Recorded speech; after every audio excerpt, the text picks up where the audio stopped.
Sports Lounge 269. There's a lot of bad football teams. We'll talk about some bad football teams today. Nathan Stacking on his way home from Minot, or wherever the hell he was going. Travis Krins here. Charlie Hildebrand there. We're in the midst of the football season. We're about halfway done with the football season. Got college football. Things are pretty clear right now, it seems. Thought LSU would maybe do a little better, but they didn't score, really didn't come close to scoring. 29-0. It seemed after the first quarter, like, all right, this will be competitive, but it really wasn't. I would agree with that. I think it was the first quarter where Alabama got 6 and missed the PAT. Yep. And then at some point they kicked a field goal to go up 9-0 in the second quarter. And I just remember at work watching it on my computer while doing other work things, that when they were at 9 and LSU hadn't done anything on offense, it was just like, they're not going to get to 9 points. If it was 6, I could maybe buy 6 or 7. I don't think they're going to score twice. And it ended up in a lot of ways being like that national title game in 2011 that I think Alabama won 21-0, where the defense pitched a shutout and the offense played well against a pretty good LSU defense and just wore them out. 25 carries for 12 yards. Not good enough right there. So Alabama wins 29-0. That should be their toughest test before the playoff, as they don't have much on the schedule. Mississippi State next week, Citadel, Auburn, roll those teams. So Tua's knee had the big 50, 60-yard run at the end of the game. Looked like he messed up his knee again. So let's see.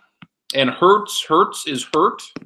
So how would you approach this Citadel game in 2 weeks? I assume Tua will play a half or maybe even a quarter, and they'll get up 28-0. Then you go from there, because he looks like he's hurting. If he's even a little bit banged up, I don't know if I'd play him at all against the Citadel. I mean, if Alabama wanted to, they could put a fourth string outside linebacker at quarterback and still win by 5 touchdowns. If he's healthy enough to play, I think, you can go ahead and play him. But if there's even any shadow of a question, you don't need him against Citadel. So I just wouldn't play him against them. I think without Hurts and without Tua, I think they could probably still beat Auburn and some of the other teams. I think at least before the SEC title game, but I don't know why you would want to risk it. I mean, with the caveat that we don't know everything about it, we don't know how serious it is. It might end up not being that bad, I guess. But you tweeted something or did something on Twitter about, would Alabama win if they could only kick field goals or something like that? I forgot about that. I think I retweeted someone else's thing. I don't remember exactly what it was, but yeah. So they're not allowed to score a touchdown? If they weren't allowed to score touchdowns and if they could only kick field goals, and I still think they would easily beat almost everyone in the country. I think they'd beat everybody in the SEC, not named Georgia, and they might still beat Georgia too. Who knows? So we know here a month before the game what the SEC title game will be. Kentucky played with Georgia. It was somewhat competitive for a half, but Georgia wins that side of the conference. SEC, not great. Florida got their doors blown off somehow by Missouri. Missouri was 0-4 in conference. LSU looks like they'll probably reach maybe New Year's 6. Georgia probably reach the Sugar Bowl. But I feel confident in Alabama, Clemson right now. I'm worried about at Boston College next week for Clemson. Should I be at Boston College?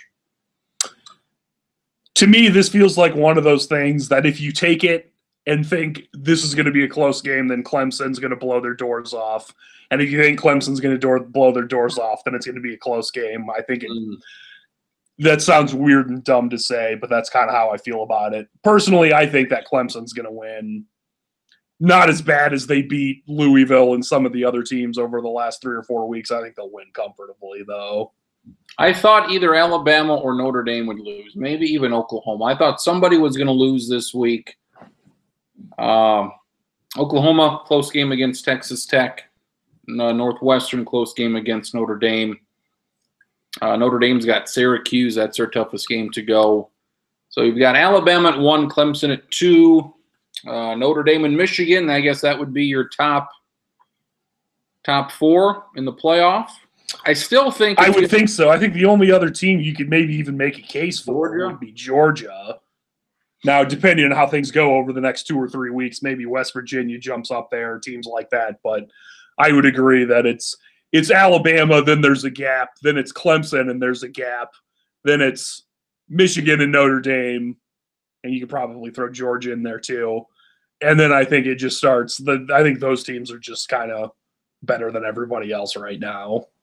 I feel like there's too much movement week to week when they do this playoff. I feel like there's too much.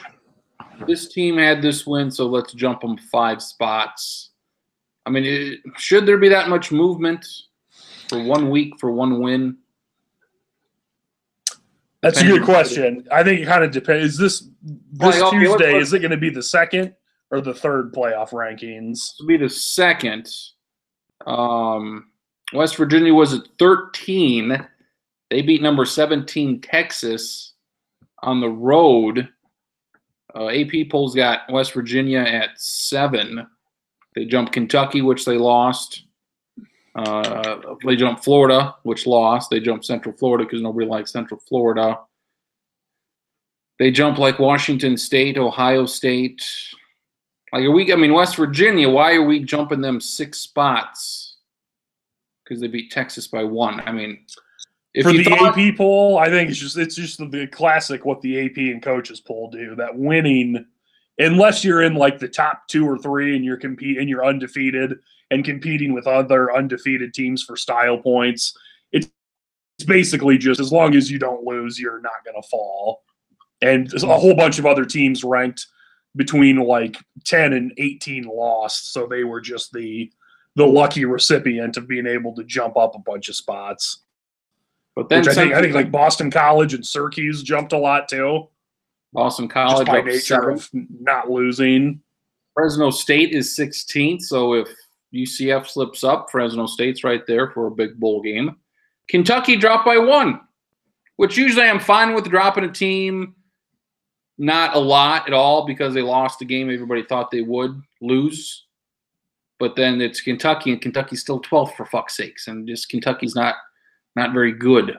And Central Florida just drops 2 spots because why not? I mean, it's just very interesting how they do this. Washington State, they barely beat Cal, and like LSU drops 5.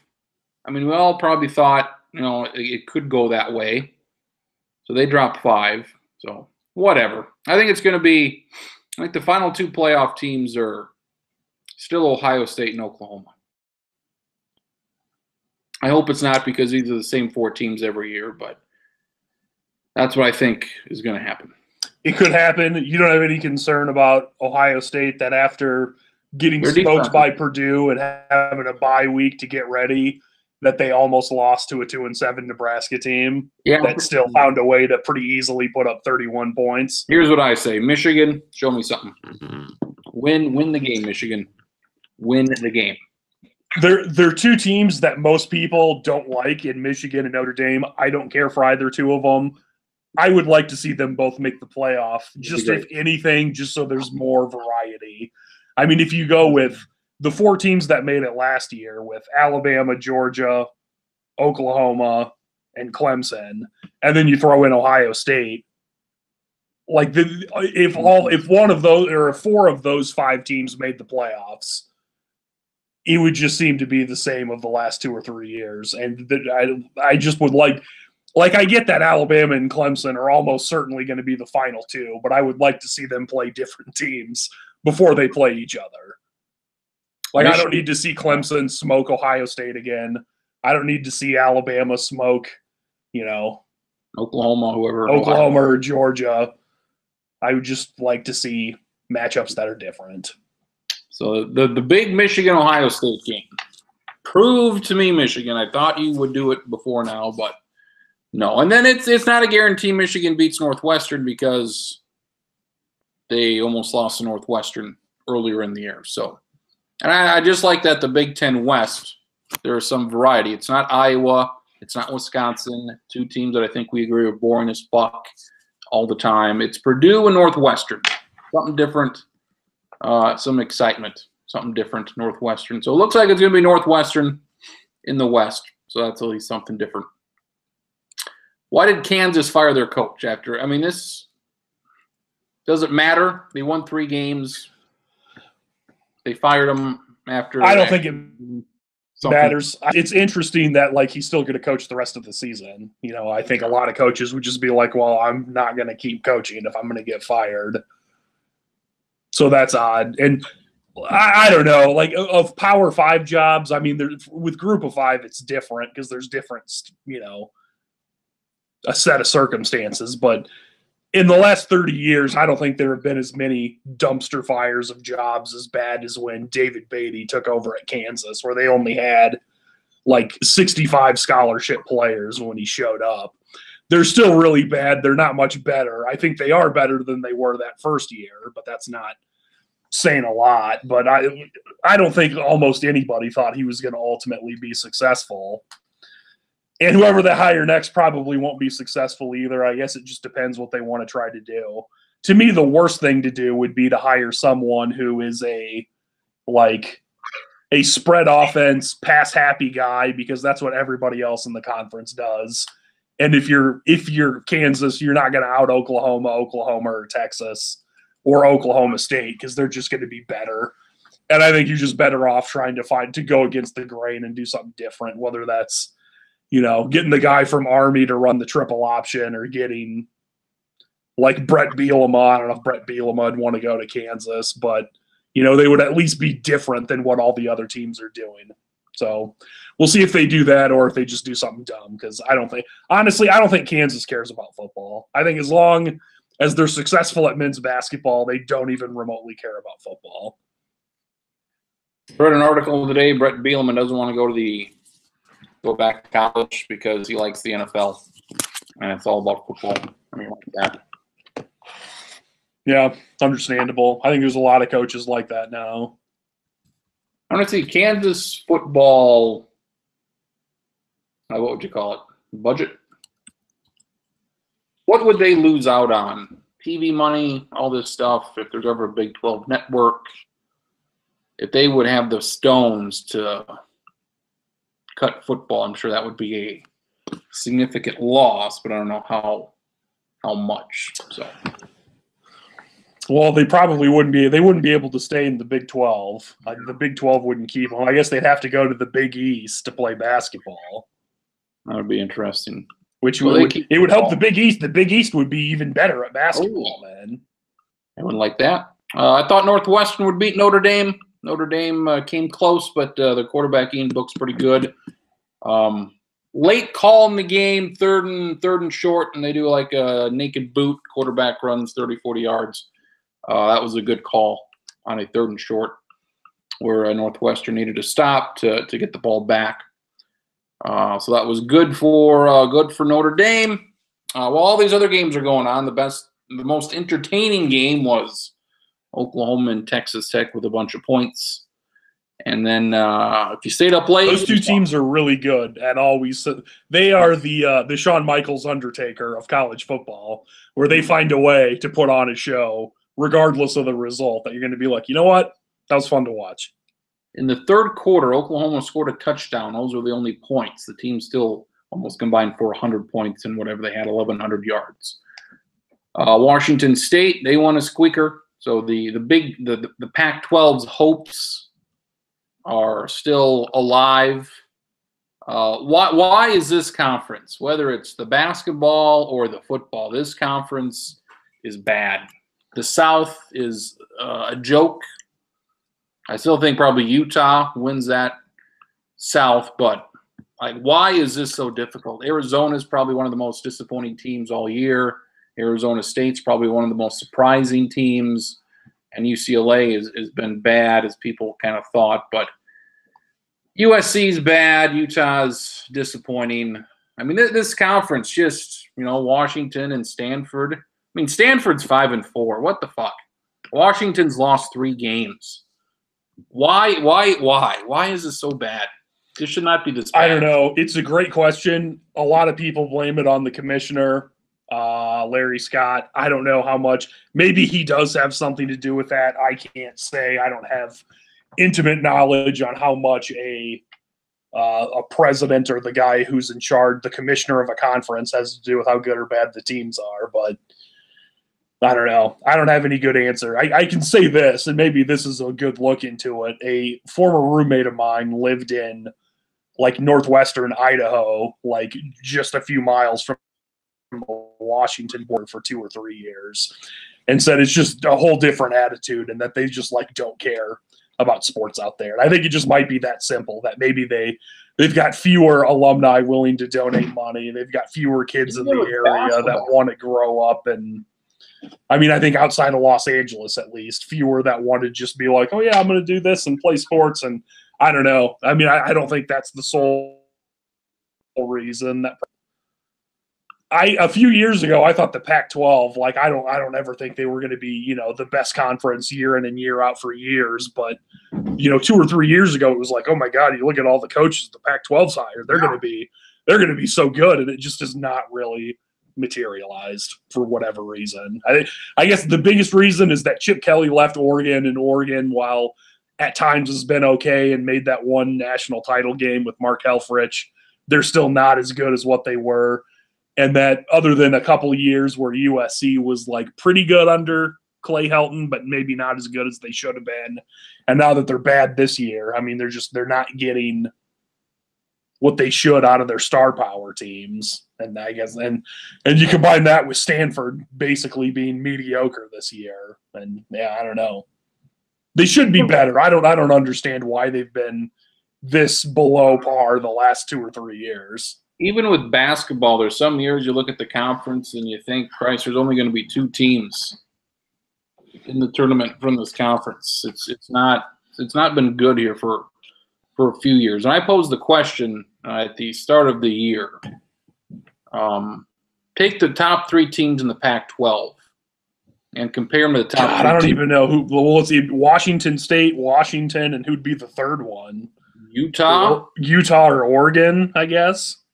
And I said, compare those top 3, which are the top 3 now, to the top 3 in the American, which will be Central Florida, Houston, I guess, and either Central Florida or either South Florida or Cincinnati, and play that off. And Schottenkirk didn't think it'd be that close, but right now, Central Florida, Washington State, that's an intriguing game.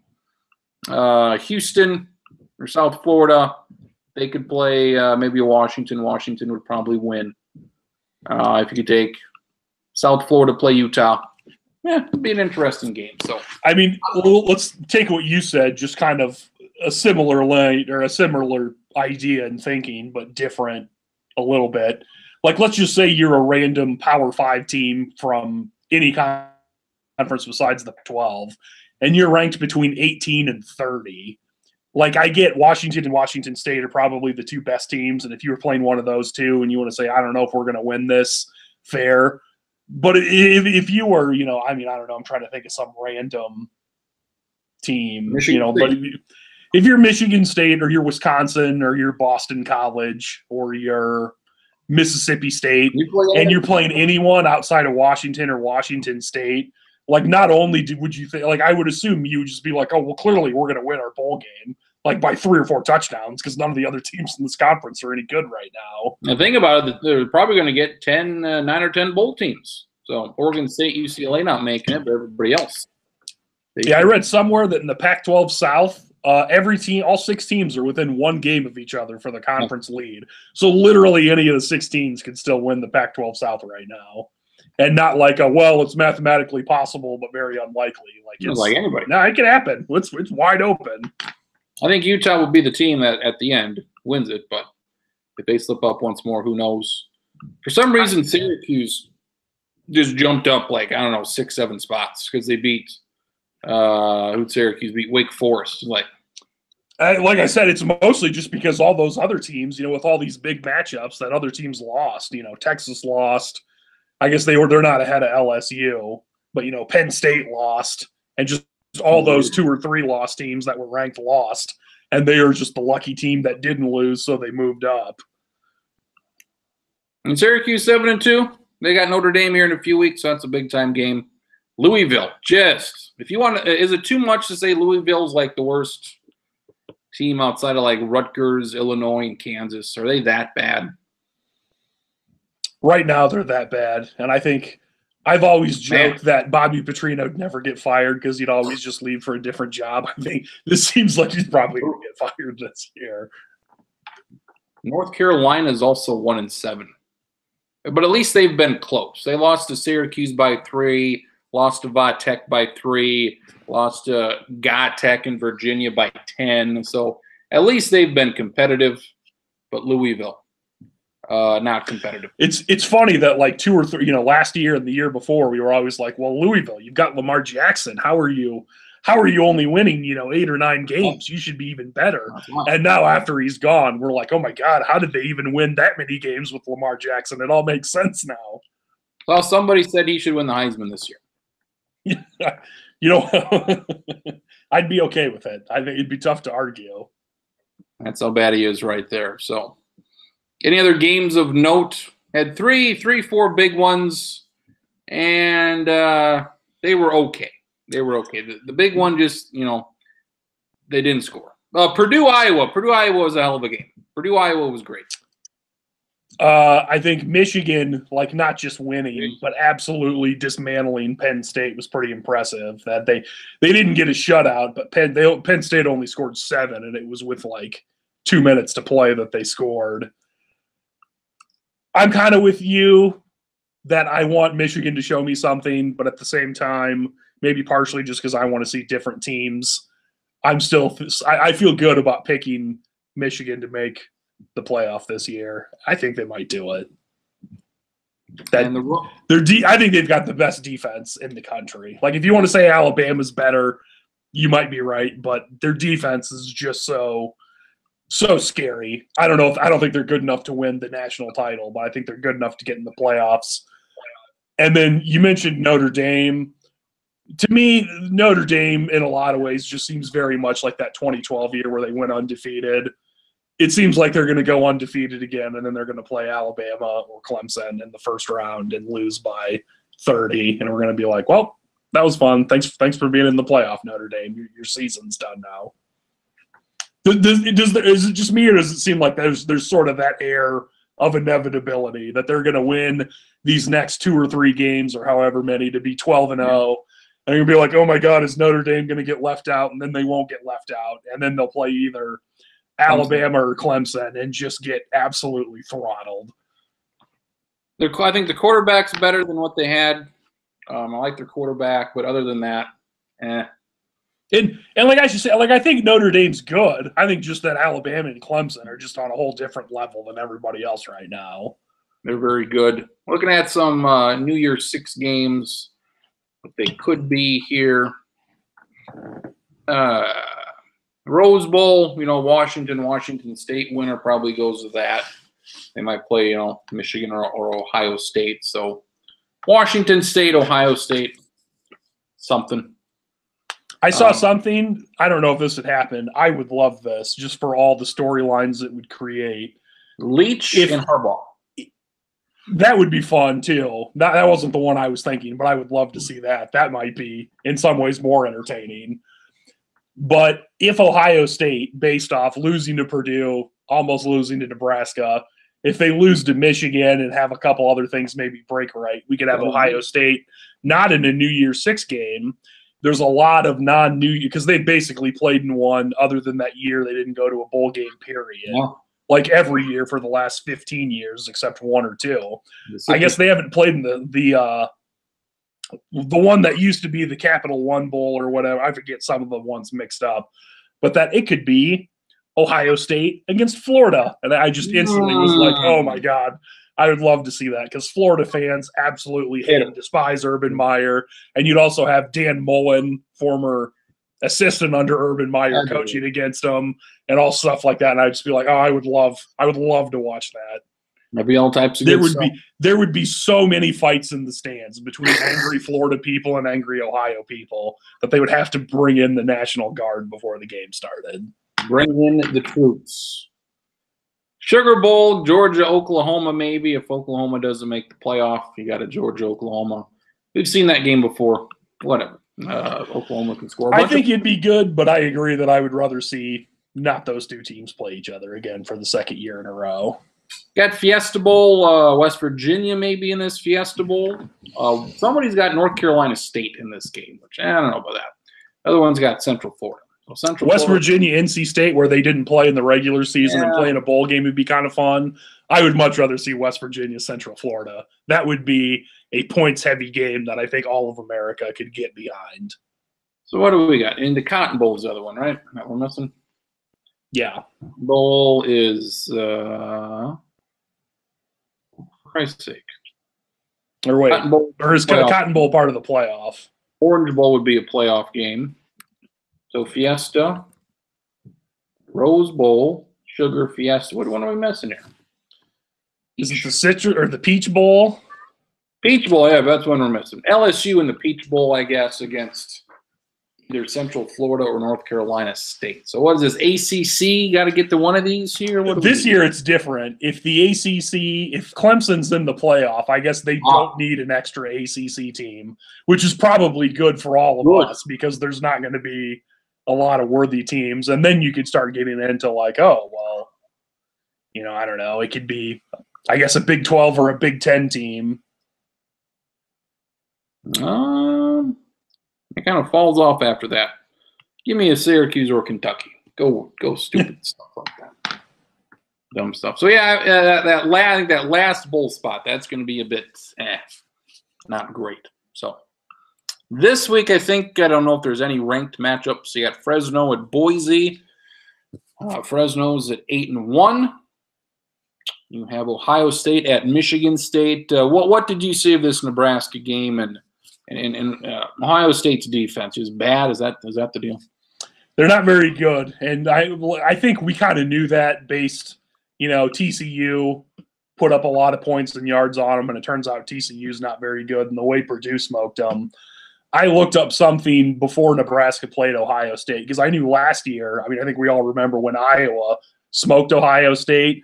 I assumed that Ohio State, you know, or a week after they smoked Iowa last year, they played a ranked Penn State team and not Penn State, a ranked Michigan State team, and Ohio State won like 49-3, which is like, oh yeah, that makes sense. You lose bad, you're embarrassed, your coach yells at you, you come out and you murder the next team you play. So I assume that's what was going to happen with Nebraska, especially with a bye week for them. And then they just looked so bad on defense. And like, even though Nebraska's 2-7, I think it's worth noting that Nebraska's offense, especially the last month, has been pretty good. They're good at moving the ball, maybe not always getting in the end zone, but still, it was just like, oh, yeah. I mean, there were a lot of things that Nebraska's like screwed up on too, like not Ohio State making plays, but like receivers dropping open balls. So I mean, I think Ohio State, as long as their quarterback's healthy, can throw it pretty well, and I think against most teams. But they struggle to run the ball, and they're bad on defense, and that's not a good combination if you want to win like conference or national titles. So I think they'll beat Michigan State, but I just – and maybe this is wishful thinking and being kind of sick of Ohio State. I don't think the Buckeyes are going to beat Michigan this year. Not a great week. If you can skip a week, this would be the week to skip. Yeah, Clemson at Boston College. I'm intrigued by that. Texas at Texas Tech. I'm intrigued by that. It's worth noting, I think if Boston College wins, they will be the front runner in the ACC, whatever division they're in with Clemson. And they would probably win the division and play in the conference title, which would be really bad for Clemson if that happened. It would all come down to a Boston College-Syracuse battle at the end of it. They beat Syracuse at the end right there. So just like it used to be, the most important game, Boston College-Syracuse football. It is. Like Clemson's one of those teams I could maybe get. The way J.D. Rockefeller intended it. There we go. Old school. Clemson, they can maybe get in. Some weird shit can happen. If Alabama would lose to Georgia, then what do you do there? Who gets left out? So I hope stuff like that happens, but it's just not expected. We don't have to go long on this, but just I wanted to propose one situation on how you think it would play out. Also, Northwestern at Iowa. Those are the 3 games. And Washington State at Colorado. So a couple of unranked teams. Could they pull an upset? What is the scenario? All right, so Alabama and Clemson, both undefeated conference champs. So Georgia's got 2 losses, so they're out. So that's easy. Notre Dame also undefeated. I think it's safe to assume those 3 teams that undefeated are all in. So that's 3 of your 4 spots. Your final, you've got 12-1 Michigan, who just beat Northwestern, and you've got 12-1 Oklahoma, who just beat West Virginia 2 weeks in a row.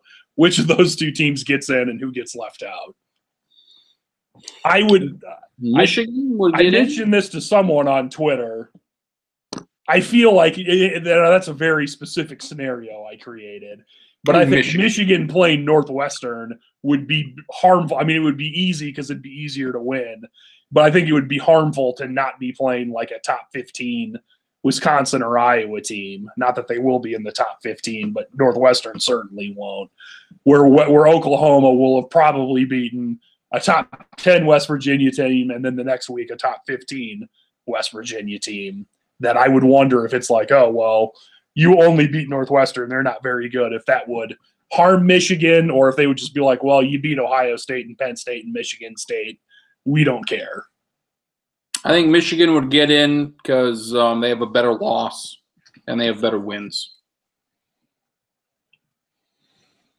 Yeah, I think that's fair. That's reasonable. I think it would be interesting to see. Oklahoma's best win right now, Iowa State. It's probably true. Also, Iowa State could still win the Big 12. If Oklahoma beats West Virginia and Iowa State wins the rest of their games, which other than Texas, I think the rest of their games are Baylor and Kansas State, then Iowa State plays in the Big 12 title game. Iowa State beat West Virginia. No, also Oklahoma. They did. They beat West Virginia, so if West Virginia loses again, they'd have the same record. And Iowa State would get in over West Virginia on tiebreakers. Good. Assuming Iowa State wins the rest of their games. So some interesting things, some different teams, hopefully. Utah State is 14th. I mean, Utah State, 14. So there you go. If it seems very likely if Central Florida loses, they're out. They're done. I think that's probably right. So that's interesting. NFL, Browns fired their coach. Similar to Kansas, they actually won some games. If they win any of these overtime games, is he still there? If they're like, 3-3-1 or 4-2-1, I think he had to have won more than one of those, but if he'd won like 2 of them, I think he would still be there. I think he'd probably get fired at the end of the year, but I think he would be still employed right now. Why did they not do this at the end of the year last year? Why? I don't know. It's a really good question. I think just didn't get along with the quarterback or what? I don't know. The Browns are such a strangely and poorly run organization where, like, I think Hugh could be a good coordinator places. I don't know if he's a good head coach. It doesn't look like he is, and it's just so hard to win in Cleveland anyways.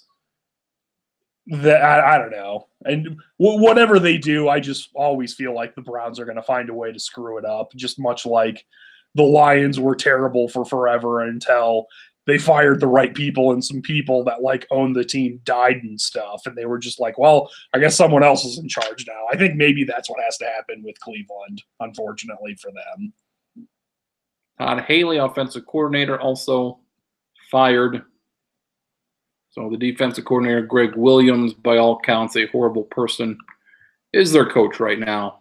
So the bright side for Cleveland is even though they're bad, they're at least more entertaining. I mean, they're not they're instead of being putridly bad, they're just like entertainingly bad, which is something, I guess. Hugh Jackson said he wanted to take Carson Wentz. Hugh Jackson, he said all this stuff that he wanted to do this and wanted to do that, but couldn't. This isn't a fair statement, but I know we were all negative on Carson Wentz before the draft. It looks like as long as he's healthy, he's probably pretty good. I feel just because with some teams, they're so poorly run, and I think it's just a top on down thing. I think if Wentz went to Cleveland, he wouldn't be any good, and we would be talking about how smart and right we were for knowing he wouldn't be good. And I think it's just that simple, that they're across the board so terrible at everything that it just all dribbles or trickles down onto everyone, and everyone gets infected by the stinkiness that is Cleveland. And Buffalo. Buffalo, the Vikings lost to this team. Just a horrendous loss. They're averaging 10 points a game.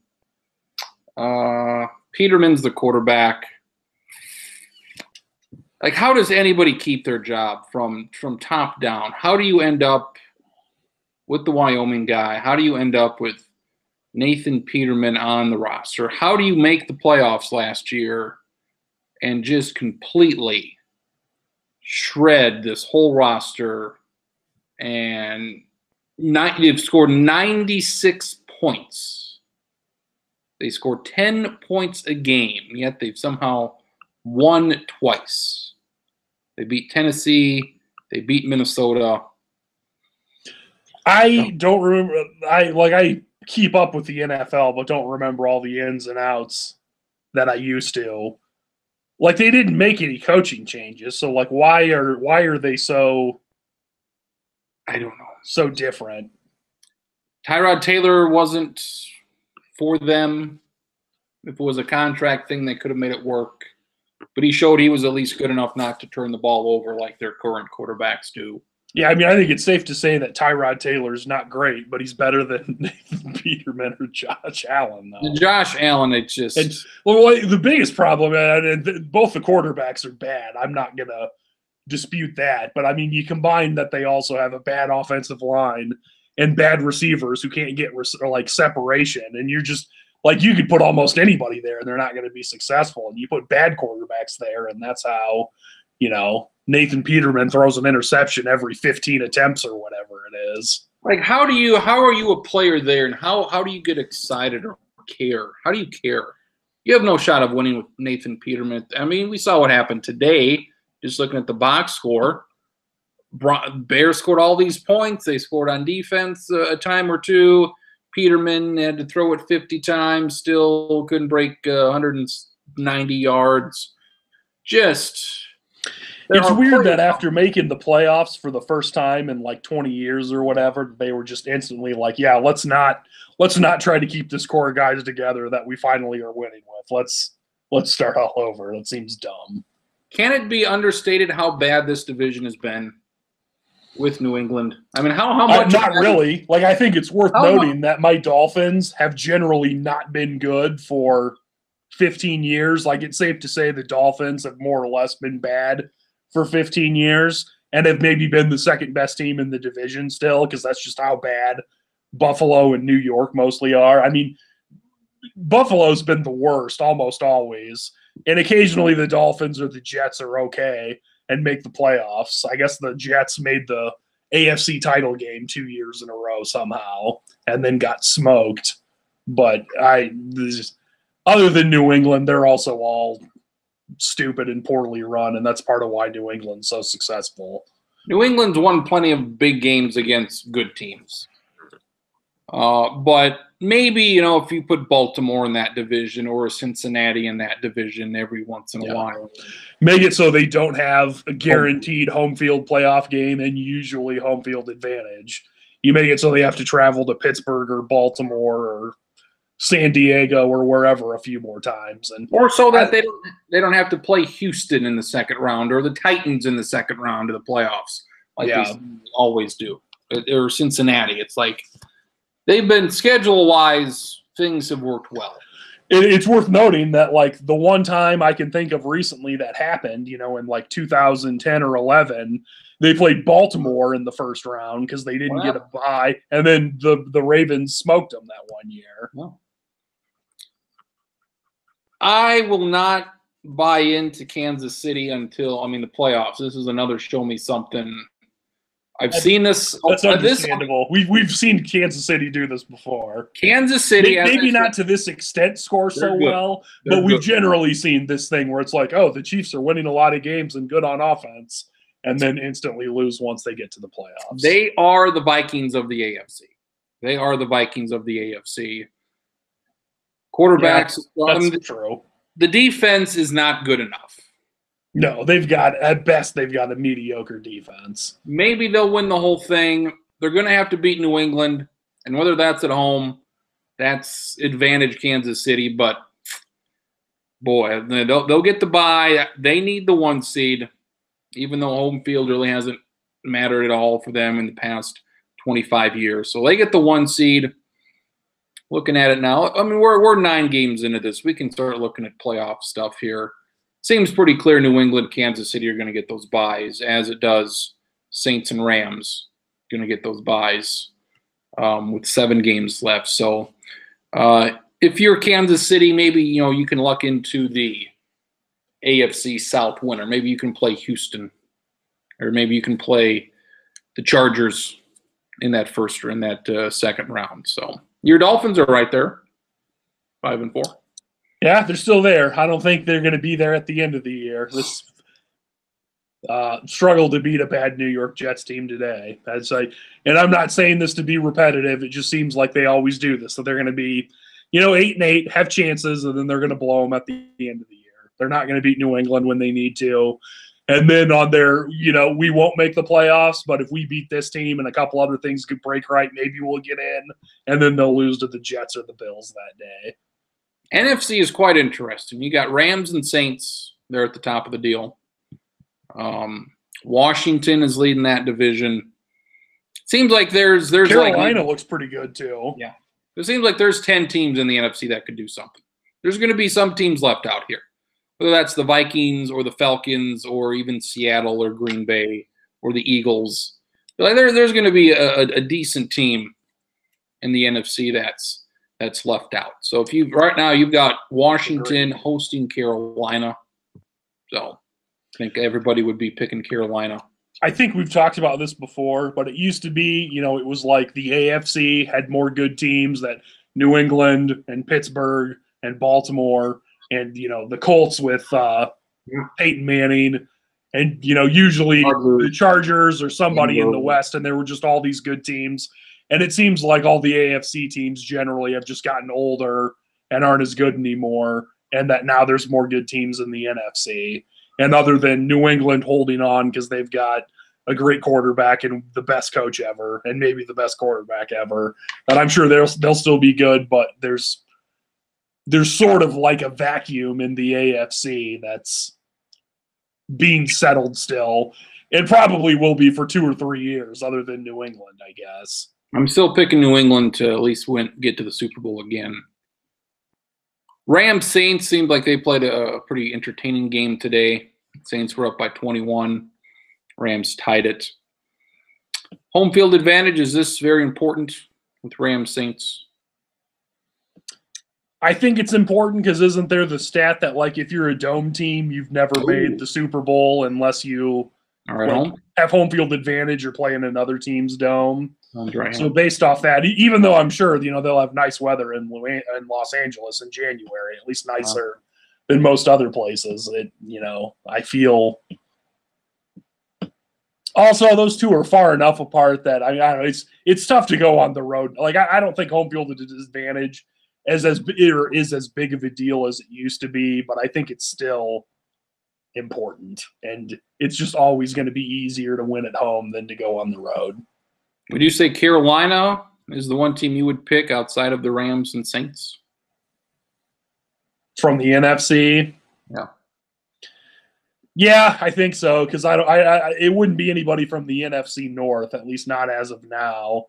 And it wouldn't be Washington because, I mean, I don't know. It's just too many years Washington seems so fraudulent, both in terms of football and in terms of politics. That I don't trust them.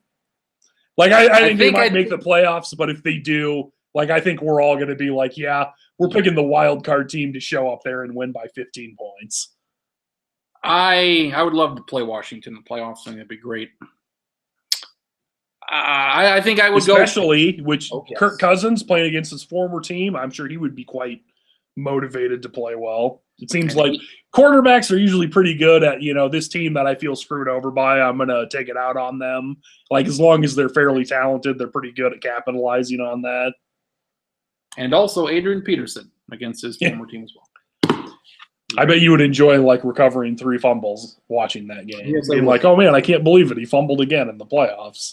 Can't believe it's a fumble. Fumbled again. I think I'd go Saints, Patriots right now. I'd like Drew Brees, Tom Brady, like old aging gunslingers quarterback. That'd be interesting. I'd like that. You got Packers, Patriots tonight. Very likely this is the final time these two guys play. They don't play again for 4 years, so very likely this will be the last time for these two gentlemen. Is this the LeBron and Kobe that, I mean, we never got to see Rodgers and Brady, even though we should have. And we never got to see LeBron and Kobe, which we should have. More so for LeBron not making the finals with Cleveland and Rodgers not making the Super Bowl with the Packers when both teams should have been there. Brady and Kobe, they were there. They were waiting for these fuckers. They never showed up. Yeah. That's sad. But yeah, Breeze, that'd be good. That'd be all types of good right there. So the football continues. And 2 weeks away from the Mexico game, Chiefs Rams on a Monday night, the biggest Monday night game since who the fuck knows when. So that should be good. So the basketball is going on. Football used to be like the good game of the week. The game before it switched. I don't know how it ended up being that it was Monday night's the good one and Sunday night's the bad one, and then I don't know what went into being like, yeah, let's just switch that around. But NBC getting it. That was the deal. I've paid attention more to the NBA than I usually do, so that's good, I suppose. Your Bucks, Charlie, 8-1. They're pretty good. They started up. What were they? Were they 6-0 or 7-0 before they lost? Like 6, and yeah, they're fucking good. They started hot. I like Giannis. Giannis is going to be in the plus column for Milwaukee as long as he's there. It's just what else can you put around him? You know how much I hate guys that are that tall aren't supposed to be that athletic. And no. You know how much I hate Toronto. Hopefully, I'll buy into Toronto this year since they have Kawhi Leonard, a legitimate number one. A legit top 10 Boston NBA player, not a fraudulent. They say he's a top 10 guy, but really he's like 23. DeMar DeRozan, get that bullshit out of here. I mean, maybe he won't stay, but a good risk, I think, to take with LeBron out and the East open. Good for them. Pacers are good. And you got a couple shit teams at the bottom. So that's the East. The West, my Nuggets, I'm all in on the Nuggets. All the chips to the center. They are my Bucks, all in on the Nuggets. Nuggets are 8-1. So. Serious question, because I think I will do more NBA, but I can't really until football season's over. I don't know if I can name one player for the Nuggets right now who plays for the Nuggets. There's Jokic, big white bastard from like Slovenia. He's only 23. He's probably their best player. Murray, point guard. He was with Kentucky a few years ago. He's all right. Gary Harris. Oh, yeah, that's the guy that I got in my NBA 2K fantasy draft thing. I knew there was someone from Denver I recognized. That's who it was, the guy from Michigan State. Michigan State guy, 18 points, kind of a three-point shooter guy. He's good. Isaiah Thomas, once his hip gets back, I think he'll be a good bench guy to have. I'd say those are 3 top dudes. They got Paul Millsap, who's a veteran dude. Lineup almost made the playoffs last year, and hopefully they can stay together for a while. I'm assuming George Karl is not the head coach of the Nuggets anymore. No, not George Karl. No, their head coach is a white guy. Well, that breaks it down to 2/3 of the U.S. population. Well, no. Mike Malone. And it cuts it in half. I do not know who that is. Michael Malone. Welcome, Michael Malone. So that's the guy. I don't have anything against the Nuggets, but the Denver Nuggets, to me, are kind of the NBA version of the Tennessee Titans, that they're not really good or bad. I mean, there was a point in time when they had Carmelo and Allen Iverson, and they had some dudes, but Antonio McDyess in the late 90s. I haven't thought of that name in a while. What teams are not making these playoffs? See, I don't think. I liked my Lakers pick. They really need to make that trade soon. They're not looking great right now.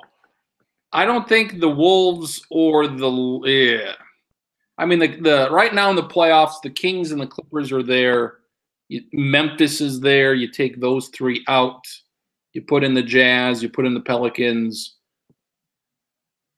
I don't think the Wolves are making it. I think the Lakers Lakers are not good. Their defense is bad.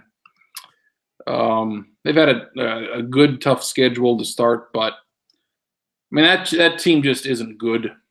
They're not good enough to compete.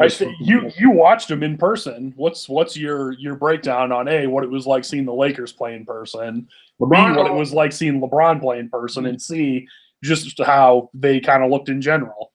LeBron didn't score in the first quarter. Drew Brees threw for 120 yards. So I'm like, this is it? These two guys, this is what I'm getting here? LeBron almost had a triple-double, like 29, 7, and 8, or whatever it was. This Wolves game, the defense, just up and down and up and down. It was probably the most entertaining NBA game I've seen in person. It was 36-32 at the end of one. Wolves had a bucket called back at the end of the half, or else it would have been tied at 66 at half.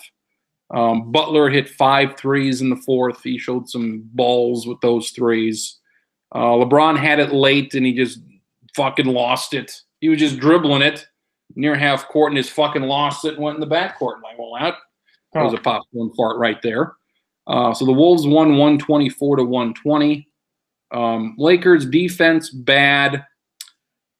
Shooting the threes bad. They got a guy, Kyle Kuzma. He's a pretty good three-point shooter. LeBron hit some threes. Brandon Ingram, I think he's a future all-star. But, I mean, the ball, he's getting better, but I don't think he'll ever be an all-star. Lance Stevenson, just a cocksucker of all cocksuckers. He's Did he blow air on anybody? Here's what he did. When he's feeling good, you know he's feeling good, because he'll be going between the one and one mixtape shit. So he made a couple of shots or a couple of threes. So his big celebration, he's like doing the air guitar when he's walking up the court, and he's just the biggest son of a bitch you've ever seen. So stacking. Hello, Josh Allen. Hello. Oh no, you're Nathan. You're Nathan Peterman. I'm sorry. I'm Nathan Peterman for Halloween this year. I've got 2 broken arms and a broken dick. My apologies. A lot of issues. It'd be really good costume if you're an adult giving out candy. You're just like, just like giving interceptions. I'm giving out candy to everyone that comes here. He's historically bad. The great line from back in the days with McNabb, he would just throw it at the kids' feet like he does with the passes, throw it at their feet for Halloween. As long as I was saying here, Stack, and I'm big on the NBA this year, as I know you are as well. Oh yeah. I'm very I've watched more than I think I have at any other time post 1998. So why? All these points make me want to shy away even more. A lot of points. A lot of points. Maybe too many points. I've got a fantasy team that's competitive, so I like to keep up with that, and that helps. with the knowledge. Speaking I found of something I got to fantasy- teach. Sorry, go ahead. Yeah, you put the ass kicking out this week. May I say, I would say my team's probably like the Redskins. I'm like 6-3, leading the deal, but I'm like, overachieving. I got to make a move here. Yeah, Gronkowski, bad. Brady's been fine. Zeke Elliott, good. I've had some good pickups, but Jaguars defense disappointing. So something's got to happen. Something's got to happen. My team finally came to play today. It was very good. Anyway, So sorry, back to the NBA. And I got a smart TV here, so we got internet and shit and all these fucking apps on this fucking thing. I found a good. No, this is an important question because you've got a phone even older than I do, so you don't have apps on your phone. How is it dealing with apps on a TV? Is this a new situation for you, or did you have a tablet of sorts too? Yes. Okay, so apps are not completely new. No, I've got a Kindle, but all of these apps on this TV here, you can have the internet, all these other fucking things. So I found a very good site, illegal streaming, and you go to these sites and there's a lot of pop-ups and viruses and all that. But I found one that is no pop-ups, viruses. They don't appear to be any. So whatever this is, it's called Ripple.is. So whatever the IS is, Ripple.is. International spy. Something close to that, I'm sure. Internet security. I hope so. But you go there, the stream's perfect. They got all the games, so I just boom on that. Is this RIPPLE, 2 P's or 1 P? Yeah. Well, if you want to check that out, by all means, go ahead. But I can get that on my TV, and that helps dramatically. I've thought years past, because I've got the baseball.tv thing, and that's good. I thought about the NBA League Pass, but I'm like, I don't give a shit enough about the NBA League Pass to pay, whatever that is. For the year. But this is free. I can go on this goddamn thing and I can pull up a game and watch a quarter here, watch a quarter there, watch the Lakers late at night, and it's worked. It's worked marvelously. So the answer to why I care, the fantasy and this new website. I would say that it does appear that there are some new teams kind of playing well this year that haven't in previous years. The Nuggets are great. The Pelicans are fun to watch. Milwaukee. Yes, Milwaukee's great. Your Grizzlies are doing much better than I thought they would this year. The Thunder suck. The Lakers suck, which is great, but everyone talks about them. So the Wizards are bad. There are some new teams, some new blood, at least 2 weeks into the season. Yeah, so that's good. Because we're looking at the playoff standings, Clippers, Grizzlies, the Kings are doing good. You look at those three teams, they're probably out. And you probably put in New Orleans. Would it not be great, though, to see the Kings snap their long playoff drought a year after the Timberwolves did it? That'd be fine with me. But you look at Utah and the Lakers in New Orleans. I just don't see Minnesota making the deal here. How have they not made that trade with Houston yet for 4 first-round picks? I can't imagine that was real, because if it was, that's a no-brainer. Yeah, if you're Minnesota, I think they would have like murdered someone for the free blood to stamp their rubber stamp with to get that. Like they would have made that trade so fast that it never would have been leaked. It would have just been like, oh well, we're thinking about this. Yep, done. Click yes, accept. But no one refuted the report. Do you think it was real? The Rockets are so analytical that and they're not very good either. They're not good. No, they aren't. And a lot of it's amazing that you get a 38-year-old or however old Carmelo Anthony is, and he doesn't play any defense, and you lose Trevor Ariza, who's probably your best defensive player. It's weird how you would get worse. I can't imagine why, but that's why I think if you're Daryl Morey, who I can't stand, but at least big Daryl Morey take. Yeah. 3-8 more, Daryl Morey or Stan Kroenke? Oh, good. It's Stan Kroenke. Let's be real here. I don't like Daryl Morey. What? Stan Kroenke or the dog? Who do I like less? Yes. Kroenke. Okay. But anyway, so I think if he's looking at this saying, well, I could get a guy that will give us a big three, help us improve defensively, get us over the top, and I'll lose a first-round draft pick every other year for the next 7 years. Shit, I'll do that if it means we can compete with Golden State and be a consistently viable team and like one of the top 4 or 5 teams to win a championship. I think Butler wants to stay there after this year. Right, and that's a key. So maybe he would need some assurances from Houston for that. And I don't even know necessarily, can they carry him, Harden, and Chris Paul? I don't know if they'd be able to do that or not. So and Clint Capella, he's making a lot of money.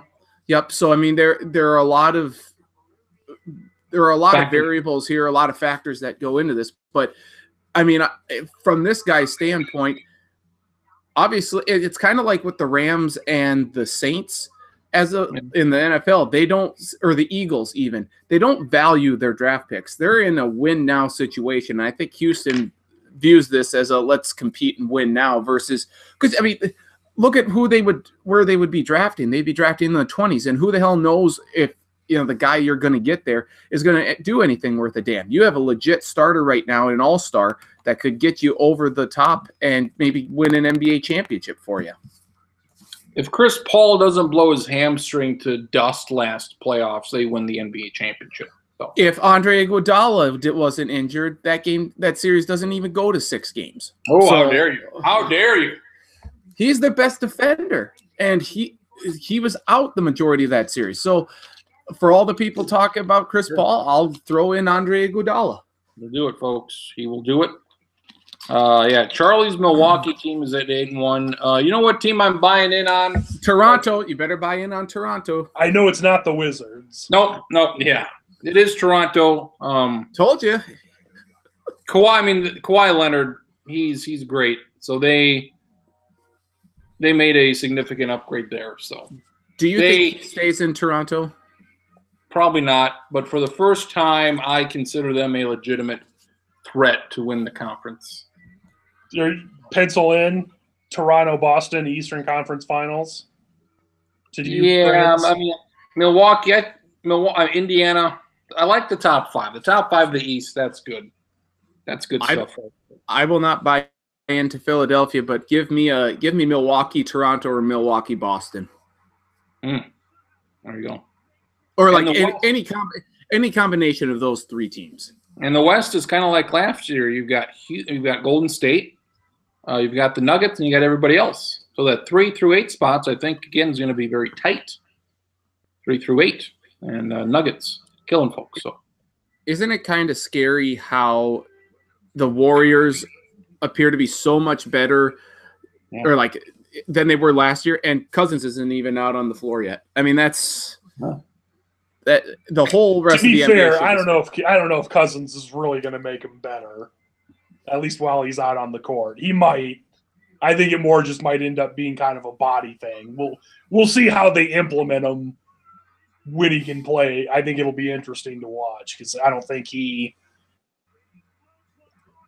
We'll see if he fits with what they do on offense. If he can fit with being like, I'm only gonna touch the ball maybe 4 times an entire quarter. I think he will buy. I think if he wasn't ready to buy in, he wouldn't have signed with them. Klay Thompson had the game against the Bulls the other night. 92 points for the Warriors. That was amazing to see that box score at halftime. 92 at half. What was it? Did he finish with 51? Yeah, what he had 14 3-pointers was the record. Threes, yep. He's the only guy ever to have like multiple 50-point games while playing fewer than 30 minutes. Nobody's ever done it. He's done it twice. More than 50, fewer than 30 minutes. So when he's hot, there's probably nobody else hotter when he gets going. That's what I've said before. I don't know if he's the best 3-point shooter. I think it's safe to say that Curry's a better shooter but like the hottest of hot. Like his high point hot is higher than anybody else's. Yeah. And then Derrick Rose scored 50 the other night. That was amazing. That's right. I forgot about that. Add Derrick Rose to the long list. And who blocked that final shot there? Was it him? Derrick Rose. Yeah. Who would have thought he could play defense too? Had the game of his life against Utah that night. So good for Derrick Rose. One final shot. Butler's still around. People are upset that he's not playing all the time. I guess he plays. I guess he really does play when he wants to. I guess that's the thing about it. So how did Jimmy Butler look at the game you were at? He was the best player on the floor at the game I was at. I know that. Oh, yeah. He was the reason why Minnesota won. Yeah. Yeah, he had 4 threes in the fourth, had like 29 points. He was the reason why they won. And like a lot of sports, you say that's a team game. You can look at one dude, and one dude can win a game for you. Now that's what he did. And Adam Thielen is the reason why the Vikings lost at the game you were at Sunday night. How dare you? How dare you besmirch the great name of Detroit Lakes? Just roll it through the mud here. I have watched football, but I didn't like in and out watch the Vikings. Did he have over 100 yards receiving the last 2 weeks? He did not. He had 103 last week. He had 22 today. But so he set or tied the record or whatever of most consecutive 100-yard receiving games. Yep, he tied it with Calvin Johnson. At any point in time before this year, even before like 3 weeks ago, if you would have told me that Calvin Johnson had like a real-life NFL record and been like only one other guy's going to have it, and he plays for the Vikings right now, I still wouldn't have guessed it'd be Adam Thielen. But good for him. It turns out he's pretty good. I never blame a guy for that one big mistake. Like if you're Nathan Peterman, I can say Peterman, cost. I can say Peterman was bad. He'll cost you some games. It's a 14-point swing. It was the second biggest play of that game. The other one being the pick six. The pick six was the biggest. So I will give Thielen 90% of the blame, or 80%. I'll go as low as 80%. I'll give him 20. In one game stacking, you're going to put all that blame on one person. It's one fumble. It's a 14-point swing. It wasn't even like he got hit hard. He just loses the ball. It was a big ball. Yes. It was, they're going to go down and score. Al Michaels even said on the broadcast, the Vikings are going to go do for the 2-for-1 here, score at the half, and then get the ball right away to begin the second half. If they're up 20-10, they don't lose that game. Okay, let's do some math here. The Vikings lose 30-20 on a Sunday night. You give how much to Thielen? I'll give 80% to Thielen. 80%. Let's have Charlie be the arbitrator here. 80% to Adam Thielen losing the game for Minnesota. Who gets the other 20%?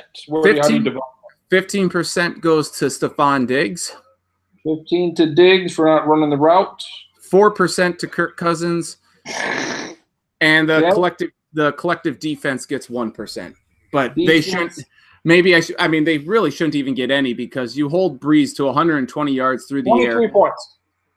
So 23 points in one of the drives was the drive at the end of the half where they get the ball to the 15. So if you don't want me to give a blame to the defense, I'm fine with that. Give the extra percent to Kirk Cousins. The undecideds. Yes. Everybody else. Okay. So Charlie, what say you here? Thielen gets 80%, Diggs gets 15, the quarterback gets 4, and 1% to everybody else. What was the final score of the game again? 30-20. Did you see much of this game?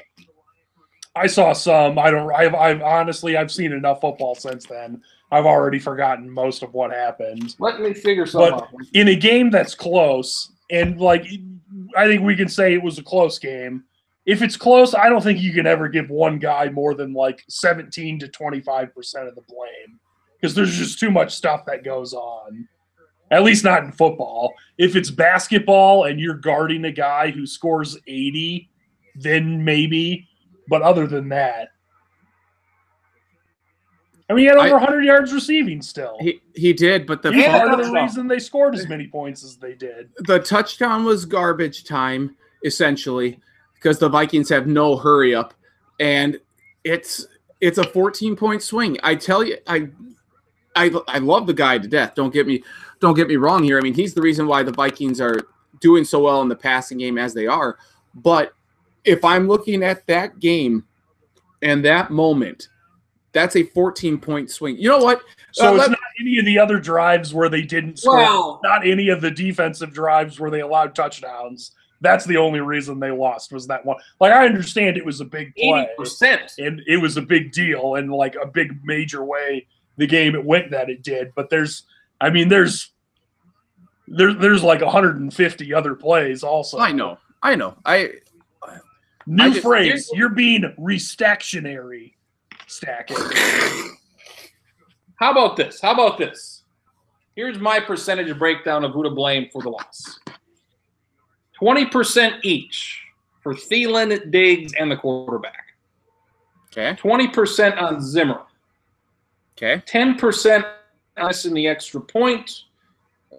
If you don't miss the extra point, they don't have to go for 2 later on. It's an 8-point game. You get the ball back. It's an 8-point game instead of 10, and then 10% for everybody else. So 20 to the top 4 guys, 20 on Zimmer, 20 on the quarterback, 10 on the kicker.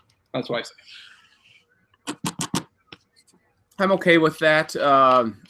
I guess to that much to Dan Bailey. You know what was dumb? Why did he switch hashes? I don't know if you noticed that, but he went to the opposite. You know, he makes the first. They get the first touchdown. He's on, I think, the right hash, or maybe he was on the left. Then he switched to the right, and I might have that reversed, but it's. I don't know why you would switch hashes inside ever. Maybe I don't get it. I turned to Marcus and I said at the end of the half, Vikings live with 30 seconds left and 2 timeouts. I'm going to be pissed. And they did. Yeah. I think that was so disappointing. That was so sad. That was Minnesota Vikings encapsulated in one fucking how sad just the whole fucking thing is for the last 60 years. You know what? I agree with that, but I also think they were so shell-shocked that it was a. Well, you gotta. I get it. I think they were just trying to get in and regroup. Don't let anything else happen. Just go in. Well, they and sure regroup. didn't do that. I know they didn't. I know. I mean, they were not having any difficulty moving this ball up and down the field. No, they were not. They were moving this ball up and down the field like it was nothing. Yep. And I forgot in my percentages. So maybe I keep lowering Thielen's overall blame here because I do have to give Treadwell some blame for the 15-yard personal foul penalty, and then he dropped the fourth down pass there on the first drive of the second half. That was not good. You need 35 yards to get to the 40 for a 58-yarder for your very good kicker. So you need 35, more reasonably 40, 45 yards. You have 30 seconds left, 2 timeouts. That's plays. Get out of bounds. Mm-hmm. Stop it. That's minimum 5 plays. I feel you could pick up 10, 15-yard chunks here once or twice. Yep. I mean, they didn't lose the game there, but a field goal would have went a long way to helping things out the rest of the way. And again, as I say, all this time that these coaches and players put in, the thousands of hours a week that they put in, and for them to give up, basically they just gave up on this half with 30 seconds to go and 2 timeouts, and you needed 35 yards, 40 yards for a kick when you were up and down, up and down, up and down. I feel like that's a waste of time. And what's the point of putting in all of this work if you're just going to give up just timeouts, give up timeouts. Yep. Use them. 5 plays. You have 5. I'm giving you 5 plays to pick up 40 yards. You can't do that. I feel like you could have done that. So fuck them and fuck the whole thing. That's a very, very fair point. I wish they would have done it, but I was not surprised that they did it. I thought today's game was boring as fuck. I was going to say, in brighter news, they won today, didn't they? Well, they got 10 sacks, a shit ton of sacks, team record for sacks. Danielle Hunter, he'll be NFC Player of the Week defensively. Better. Somehow, the Saints cornerback won it this last week, and he just got torched up and down the field. He got the interception touchdown, but he didn't play worth a shit. So bad choice there. I was going to say, I mean, there's a chance that they could give it to a Chicago Bear because they also had defensive touchdowns. But, I mean, when you have 3.5 sacks and a fumble recovery for a touchdown, I think that almost surely is a lock or cements your – It's a pretty good day. Charlie. I was just agreeing with Stack answer. 3.5 sacks and a fumble recovery for a touchdown is the season for most defensive players. It is always nice when they win, but they've just played a lot of boring games here the past few years. Just add this log to the fire. I mean, I was bored to fucking tears with this game. It was 17-6 in the fourth, and offense didn't do anything. Cook had one big run. He didn't do anything. Thielen didn't do anything. Beebe was probably the guy I was the most excited about in this whole fucking game. It's the downside to having a talented defense is at times you're going to play more boring games. Where if you don't have a talented defense, a lot of times it'll be more interesting, but it's also more upsetting because it's like, oh, how come we keep giving up these stupid plays and how come it's 35-31 when we should not have allowed this many points? Yeah. I looked at this game and I'm like, how is this not fucking 28-6? Yeah. Here to 17-6, and it's still competitive here in the fourth quarter. And they got the one turnover, right? That was only one turnover? Yep.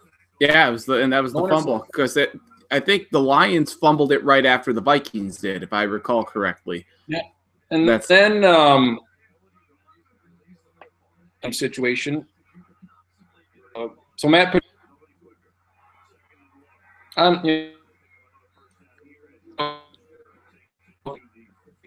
did a 15 kick, just didn't happen.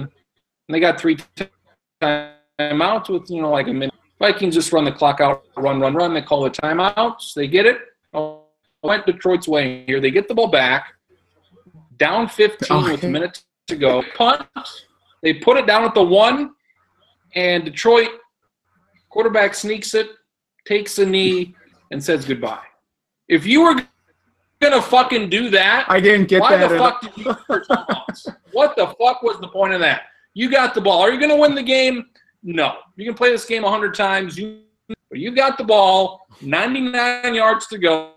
Seconds left. Fucking try. I agree completely. You went through all of this bullshit. You went through all of this bull. You went with timeouts. Down 15 with a minute to go. Back. It's at the 1. But for you just to take a knee and said, fuck this, we're done. Fuck Matt Patricia. That's what I say. Fuck him. He can go to hell. He can go to hell. I so try. Get a fucking try. I think the NFL was like, okay, game to go a little bit longer because it's going to get 5. So Matt Patricia, can you call just to extend the game a little bit? For whatever reason, I don't know, but just extend the game as long as you can. Throw a ball. Say, all right, we're going to go 40, 50 yards. Hail Mary. Try it. See if you get a penalty. Do something. You obviously wanted the ball back. You got it the 1. That sucks. Do something with the ball. What is more egregious, Crins? What Matt Patricia and the Lions did today or what the Vikings did last week at the end of the first half? Vikings. That game was in doubt. This one, not so much. This was halftime. That was at the end of the game. 99 yards to go. Those 3 points would have been extremely important in that game. I like Corinne's impression of what happened with the Lions there. Essentially like a parent or a teacher talking about a child that's like, hey, if you do a good job cleaning your room, maybe we'll go get McDonald's. And the kid basically just does the most half-assed job ever. It's like, why are we going to get McDonald's? It's like, well, because you didn't do what I told you to do in the first place. I told you, you didn't do it. That's it. Now you get White Castle. You got to try. Stacking my Super Bowl pick right now is Patriots Saints. That's you know what, that I still think the Chiefs might get it. I also think that my Super Bowl pick, even though the Texans 6 in a row. Yeah, 6 in a row, but it didn't look good at the beginning of the season, but it's still alive. But I think I would say Saints. I'll say Saints Chiefs. Why is this different? The defense is not good for the Chiefs. Quarterback's great. I mean, they are the Vikings of the AFC. Just isn't good. Their quarterback, but we've seen this movie many a time. Maybe they do. We have home field. I mean, I saw somebody say, "Oh, they got to get home field," and I'm like, "The fuck is that mattered? What the fuck is home can't field win matter? at home. The fuck is that matter? City." So, yeah, the bright side is they haven't. Go ahead. Go ahead. I was going to say that the Chiefs haven't won a home playoff game since like 1994. So home field. The bright side is this is the best quarterback they've maybe ever had. They had Montana, but it was when Joe Montana was older and not as good. And just from a pure, like, I get he's young and he doesn't have as much experience as other guys, but just in like raw talent. And not like he's got raw talent and you watch it and you're like, well, yeah, he can throw it far, but he sucks. I mean, like, he's really, really good. I told Sack this a while ago. I think the people that thought Josh Allen would be good, I think they thought he'd be Pat Mahomes. I'm like, what? I think they thought he'd be that good. I think that's something. A valid comparison. They looked and they saw how strong his arm is, and they think that's what he would do. But it's not going to work that way for Josh. Pat Mahomes, though, he's fucking Pat Mahomes. And before, this is like his first real year. And before we get too fucking deep into his career here, let's not play revisionist history like he was like the Browns were going to take him number 1 overall. That wasn't going to fucking happen. So no, he was like, maybe he'll probably get drafted in the first round, but maybe not. And was the 4th best quarterback. And we all just assume that if you're from Texas Tech, you're not going to be any good in the pros. They've never had a good pro quarterback. What do they pick him? 12th sack and traded up, or what they do? They tried like 20. Like it was the 20s to 10. The Saints were going to possibly, yes, and Sean Payton, I mean, remember, we were going to, and that would have been great. That would have been great. The Browns trade Texans, and the Texans took the Sean Watson. So don't kid ourselves here that Mahomes was going to be a top 10 pick. So let's hold Houston maybe but it sounds like Watson was their guy, and they've done fine with Watson. So the only thing you could say in like taking Mahomes Watson would be the injuries. I think. I mean, I would be okay. You're cutting out, Stafford. Sorry, no, I'm done. There we go. Well, we did NFL stuff. Stacking. This is something, or never mind. If you've got something going on. I don't. What are you? All right, this was something from I don't remember who it was. If it was from a podcast I listened to, where this was not my idea, but it's an interesting game. Of like everyone talks about how Aaron Rodgers is the best quarterback now, either Aaron Rodgers or Tom Brady, and I think it's safe to assume that Tom Brady's either going to be retired or not as good 3 years from now. And Aaron Rodgers, 3 years from now, may still be the best, may still not be the best. So put on your future predictive thinking hats. 5 years from right now, who's the best quarterback in the NFL going to be? Pat Mahomes. I think it's safe to assume that it won't be Drew Brees anymore. I think Drew Brees will be gone 5 years from now. And then guys like Matt Ryan. I mean, not that it would be Matt Ryan or Matt Stafford, but they're going to be 5 years from now. They're going to be in their mid-30s and getting older. It's going to look a lot different. And as all the old gunslingers we're used to will essentially be gone, I think, and it'll be this crop of new guys. Francis Trubisky's not going to be the top quarterback. I hope not. If you want a guy, I would say Tua is going to be pretty good. He may be the number 1 pick in 2020. I mean, yeah. Fuck, I mean, he's good. Who would you take? Who would you take? You know what? Yeah, who would you take ahead of him? He could be good. I'm not gonna. I think I get where you're going with Krenz. There's no way I'm taking a guy who's not played it down in the NFL yet. I think he's going to be drafted high, and I would imagine he'll probably be good. But until I see it, I'm not going to assume it's going to be him. In 5 years, it's going to be Aaron Rodgers. You think Aaron Rodgers at 39 will still be the best quarterback in the NFL? Guy who's had injury problems and stuff like that. Yes. I don't think he'll end his career with Green Bay.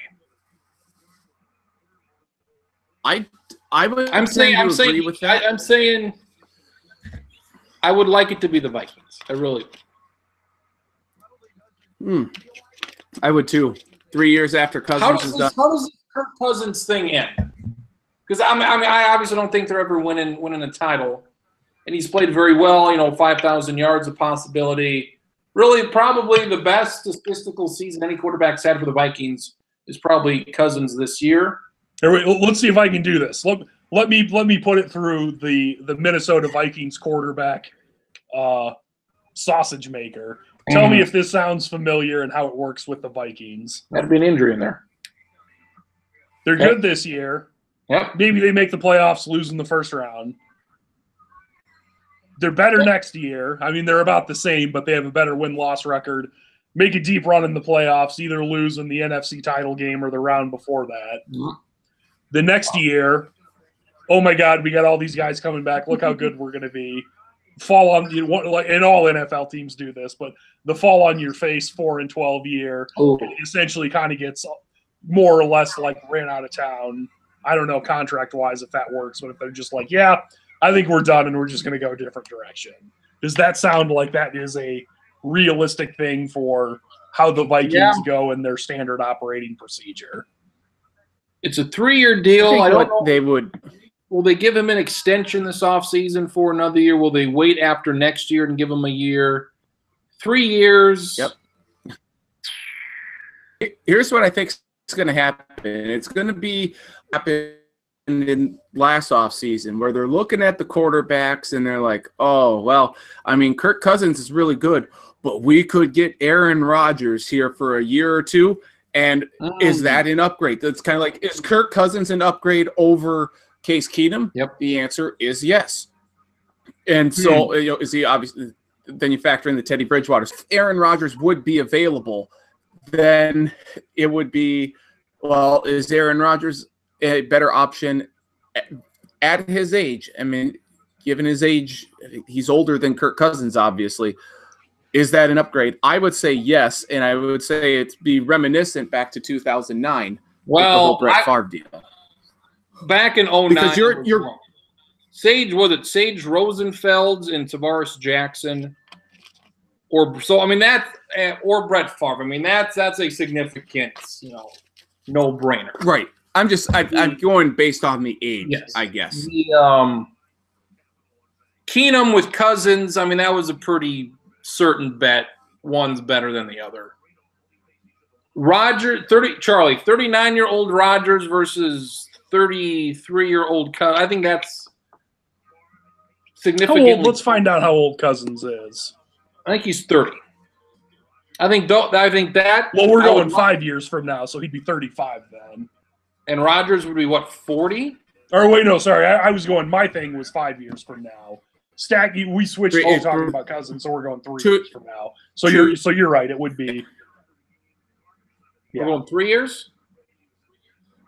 Well, this is a 3-year contract. So are we going years after this. So we're looking at 34-year-old Cousins versus a 39, 40-year-old Rodgers. I think that's tougher. Unless Cousins gets hurt, I think that's – and if he goes to the playoffs a couple times, maybe wins a playoff game or two, I think that's a significantly harder call than these other recent upgrades. That'd be tough. That would be tough. And he is 30 right now, so yeah. And I think Aaron Rodgers is 34 right now. And ideally, if you'd like the year for the next 6, that'd be great. But we know that just won't happen. So. You never know. I mean, I'd hope so. I mean, Culpepper's what, the longest one? He was there for 5 and a half. Oh, 2000. Wasn't he here for more? 2000 was his first. I thought he was. Okay. Aaron Rodgers. He is. So yes, 4-year difference. And maybe he'll be like Favre. Favre had a great start, and then the middle kind of got dicey. And then Favre had that one. He got the Packers back to the championship game, and he had a great year with the Vikings. So maybe Rodgers seems to be on a bit of a decline here. We'll see what these next 3-4 years have, and then maybe he'll have one great comeback season. We'll see. Interesting thoughts right there. Side note, and I'm sure you guys have thought about this more as Vikings fans than I have. How come the Vikings are so bad at drafting quarterbacks? I mean, I get that every team is, but they haven't really drafted them. Pepper and I guess Fran Tarkenton like 40 years ago. Like, I'm struggling to think of guys they've drafted that have started like for more than like a year that you're like, oh, huh, maybe that guy will end up being something. So basically, like not including Tavares Jackson. They've never really Dante Culpepper. Well, yeah, Dante was good. Culpepper. Yeah, I mentioned Culpepper and Fran Tarkenton. Yeah. They've never really drafted a guy. They drafted Culpepper. They drafted Jackson, and that's really been it. Your buddy from Florida State. Fuck Ponder. Yeah. Oh my god. Fuck them. The whole thing sucks. Maybe that's why they don't. After Tavares Jackson and Christian Ponder, they were like, you know what? We're just going to get him in free agency. Well, it's kind of like if you look at their wide receivers that they've drafted, their 2 best wide receivers now are a 5th-round pick and an undrafted rookie free agent. I mean, think of the Cordero Patterson, Troy Williamson. Look, it's not like they have a great track record with the receivers either. They've done, running backs. They've hit on running backs. It's more that it's just interesting to me that like the Vikings, and even if you want to poo-poo on them, like they've still been better, not than everybody, but than a lot of NFL teams over the last 20, 25 years since we were kids. And other than like the Browns, who are always bad, and the Bills, who are always bad, where they don't have quarterbacks, but they're terrible and poorly run. Like the Vikings are the only one I can think of where it's like, how come they've never really had? I mean, they had Dante for a few years, and I guess that's the best answer for like a guy they drafted. But like almost every other team I can think of, except the worst of the worst, has had a guy that they've drafted, and it's been like, oh, yeah, that guy's good, except for 4 or 5 of them. And I think the Vikings are clearly the most successful of the teams that, like, sort of have with Culpepper, but not really. The curse of the Vikings is they've always been competitive. They've always been good enough to where they feel like they're a quarterback away. So they bring in a Warren Moon. Cunningham does amazing unexpectedly. Culpepper, that was the one exception. They bring in Favre. They bring in Cousins. They're one if they can just get a fucking quarterback, and they've had a good quarterback, but then something else happens. The offensive line goes to shit. You make the big mistake in the title game. The defense is bad. So they've always been good enough to where all we need is the quarterback. So they go get the old quarterback who's already good, and 2 years later you got to do it again. So. I just checked because I wanted to make sure Johnson was drafted by the Vikings. I mean, he was arguably the ninth round. Brad Johnson. Oh, well, I didn't know. But he was not expected to be in. Well, he would have been their starter in '98, but then got hurt in the second game against the Rams, and that's when Randall Cunningham came in. Sure, but he's, a ninth round pick in '93. I don't know if you're like, all right, we're picking this guy he's going to start in a few years. It's what ended up happening. Fair enough. It's like fair enough. And I mean, and Jackson, just from what an FCS school, I mean, that's just asinine. Who they picked in like the second or the third round when they could have gotten him around 6. Second round. Yeah, that was second round. Yeah, that was I don't think you could quite say. I don't think we could quite say asinine regarding a pick like that because, remember, Steve McNair was a first-round pick out of Alcorn State. No, I'm not saying taking him in the second round was. If it was round 5, Alabama State, but it did not. I'm just saying McNair was like the best FCS quarterback who was getting Heisman Trophy consideration. Tavares Jackson was not. Like, oh my God, this guy's so good, he's getting Heisman Trophy votes. Jackson had moments. I never heard of him, obviously. He had sparring moments with the Vikings, but it just wasn't good enough to be good. So it's a shame. It's a shame. Stacking, where's the hot stove at? How hot is it, and how long has it been running? We are chopping the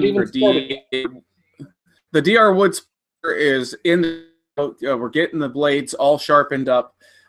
We anticipate that with the cold front move, it will be we'll be cutting wood here Monday, Tuesday, Wednesday this week. Newspaper to start with your kindling on fire to roast the logs then.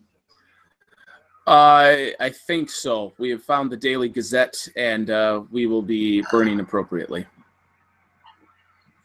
We will not burn the Sioux City Journal. I think you should. You should just buy copies. Wow. As long as you're buying copies, you can do whatever you want with it. Just spend the money to pay for it in the first place. Then we shall. Agreement with the Sioux City Journal and the Mitchell Daily Republic. Great. They don't print on Mondays anymore, so you're SOL right there. So. Well, that's fine because we're just splitting the wood tomorrow, so that's fine. Stacking. World Series happened. We've already forgotten about it, obviously. What? Did you watch all? Thank God those try-hard Boston Red Sox could win. The team that's never had any breaks ever and is just trying to beat the Yankees, the evil empire. It's about the time something went the city of Boston's way. I feel so good and happy for those little try-hard guys that are just always such underdogs and just the nicest people to be around all the time. It's about time their sports teams caught a break. Thank God. Yeah. Thank God, indeed. Hildebrand. That's like the best thing that we've had on this chat here in quite some time. I'm not even going to top iTunes. Here's what happens. Did you watch Game Stackman Enter Sandman? That was pretty good. That was the last best one. I think that was again. That'll be on the award segment, the best segment of the year. That's a heavy favorite for that. Here's what happens. What was that? A Friday night? Friday night. Yep. I'm watching this game. I watched. I was back at home, and the HD went out as Brad Paisley singing the anthem here. So we got to watch it on the little box, the little standard definition on the big screen. So we're watching this game on and off. Nobody's doing a fucking thing. It was a boring fucking game. I go downstairs. People are sleeping. I get a text at midnight o'clock. I get a text from some bitch. He says, turn it, if you can, to the Rose Bowl. Watch this UCLA yes. Utah game. It's 75% empty. Watch this. The text was from Fargo. It was from Stacking at midnight. I couldn't believe it. And what did I text back, Stacking? 13th inning. 13th inning. I didn't respond to the Utah UCLA Friday night and midnight game. 13th inning. I just said you just should take a look at the spectacle. I didn't say like you had to take a look at it. Didn't say you had to watch the entire game, but it was It was amazing to me that I've never seen the Rose Bowl that empty. You could have fit them all in at the Dana J. Dykehouse Stadium. That's how empty it looked. It was bad. It was bad. I mean, I watch the first 5-6 innings, and then once it gets to extras, once it got to about the 12th or 13th, then it's like, all right, we're digging in here for the long haul. For the folks out there stacking, 7.5 hours almost. I mean, it was an 18 inning. 3:30. It did. 3:30 in Boston. I mean, that's. My question is, do the bars stay open for that? Oh yeah, I would say so. I would say maybe they're not serving, but they're open. That's we ain't closing when the Sox are still playing. Bob Kennedy from the grave. I would say, that's how long an 18-inning game would probably take, though. Within the playoff game. So, it's. I saw a column. It was. The game was so long. It's like, yeah, they played fucking 2 games that day. They played 18 innings. They played 2 games. It's probably going to take 7 hours to play a goddamn 18-inning World Series game. So it's like you'd be complaining. This football game went 10 overtimes. It went 7 hours. Well, yeah, it went fucking 10 overtimes. They played 2.5 games worth of football. That's how long it's going to fucking take. So the people that were going to watch it, were going to watch it. The guys who didn't, they wouldn't give a fuck anyway. So how much it got over yet? 2:30. How much did you see of this? The one game we'll remember of this series was the only game the Dodgers won. That's what anybody will remember. And remember if I watched any of it. To be honest, maybe a little bit at the bar. But wow. Was this honestly, Halloween night or what was this? What was this? This was. Yes, we were in Brookings so we were out on Friday night. And so I think I watched a little bit of it, but I can't really remember. And it was not due to the drinks that were being consumed. Because not very many drinks were consumed. Amon has made the case, I think I agree with Amon, that Game 4 was probably better or more entertaining. It was 9-6. Not a lot happened. That was the one that the Dodgers were up like 4-1 and blew it. Yeah. Puig gets the suck-it home run and 3-run home run. You're like, all right, we're 2-2. This thing's going 7. And the Red Sox just. That was the one where he did the bat flip and the Red Sox pitcher freaked out and slammed his glove on the ground. That was a great moment. That is what I will remember the most about the World Series was you had the bang bang, the jubilation from the Dodgers guy, and the Red Sox guy just instantly in full fury mode slamming his glove on the ground. That was a great moment caught in picture and video.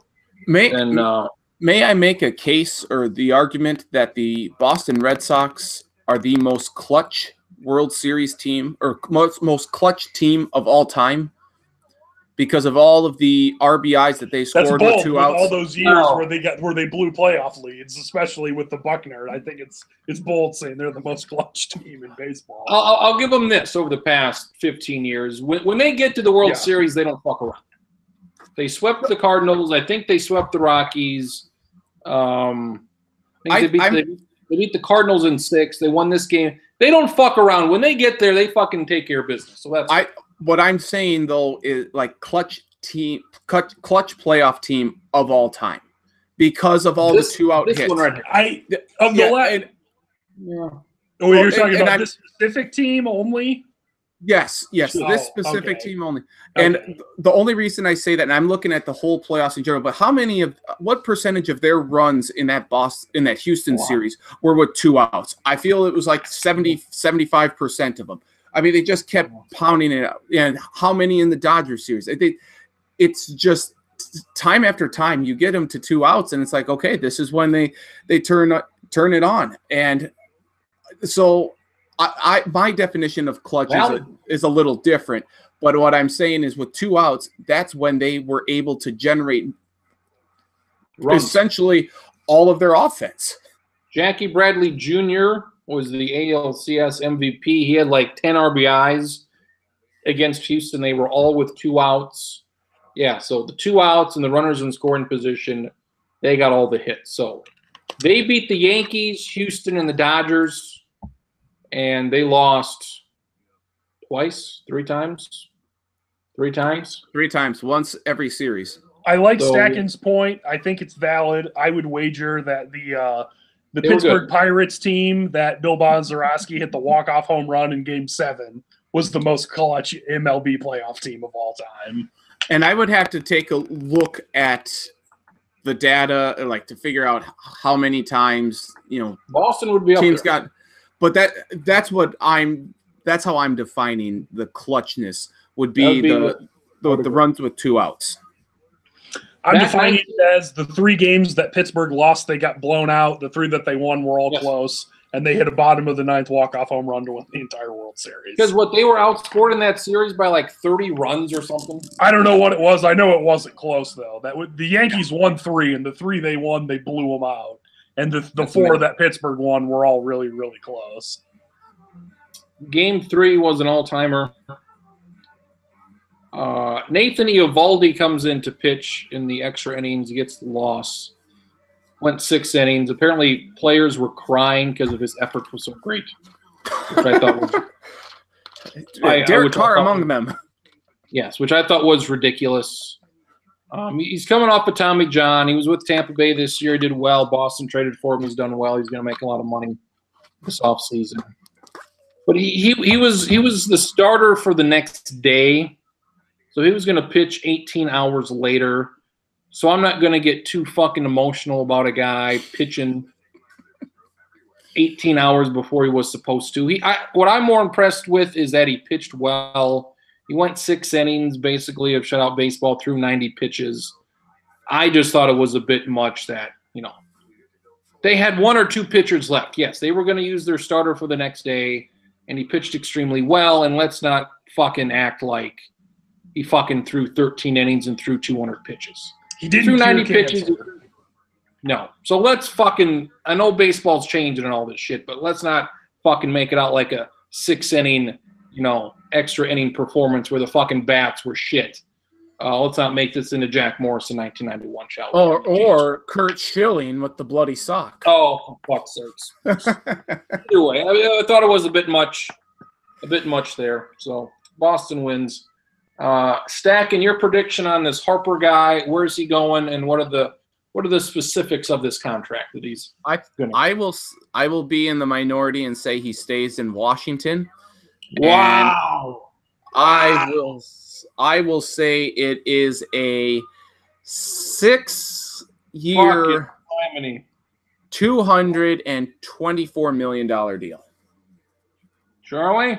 I will say that Stacken's roughly in the right ballpark of numbers, but like most guys, they all want to go to where it's warm or to the big cities, and I'm going to say he pairs with one, Drew Ahman's favorite player, Mike Trout, with the Los Angeles Angels of Anaheim, of California, of the West Coast of Los Angeles. What are the specifics on this deal? Let's say 7 years, $280 million. 280? Why not? To pair him with Mike Trout, it's worth every penny. Hasn't he been saying that he wants to stay with Washington? And maybe he's just doing that to save face, but probably. I just don't think. I would move on from him. I would not pay him this much money, but it's interesting where he's going to go. Current record is Stanton, 13 years, 325. I think he'll break that. He played well this year.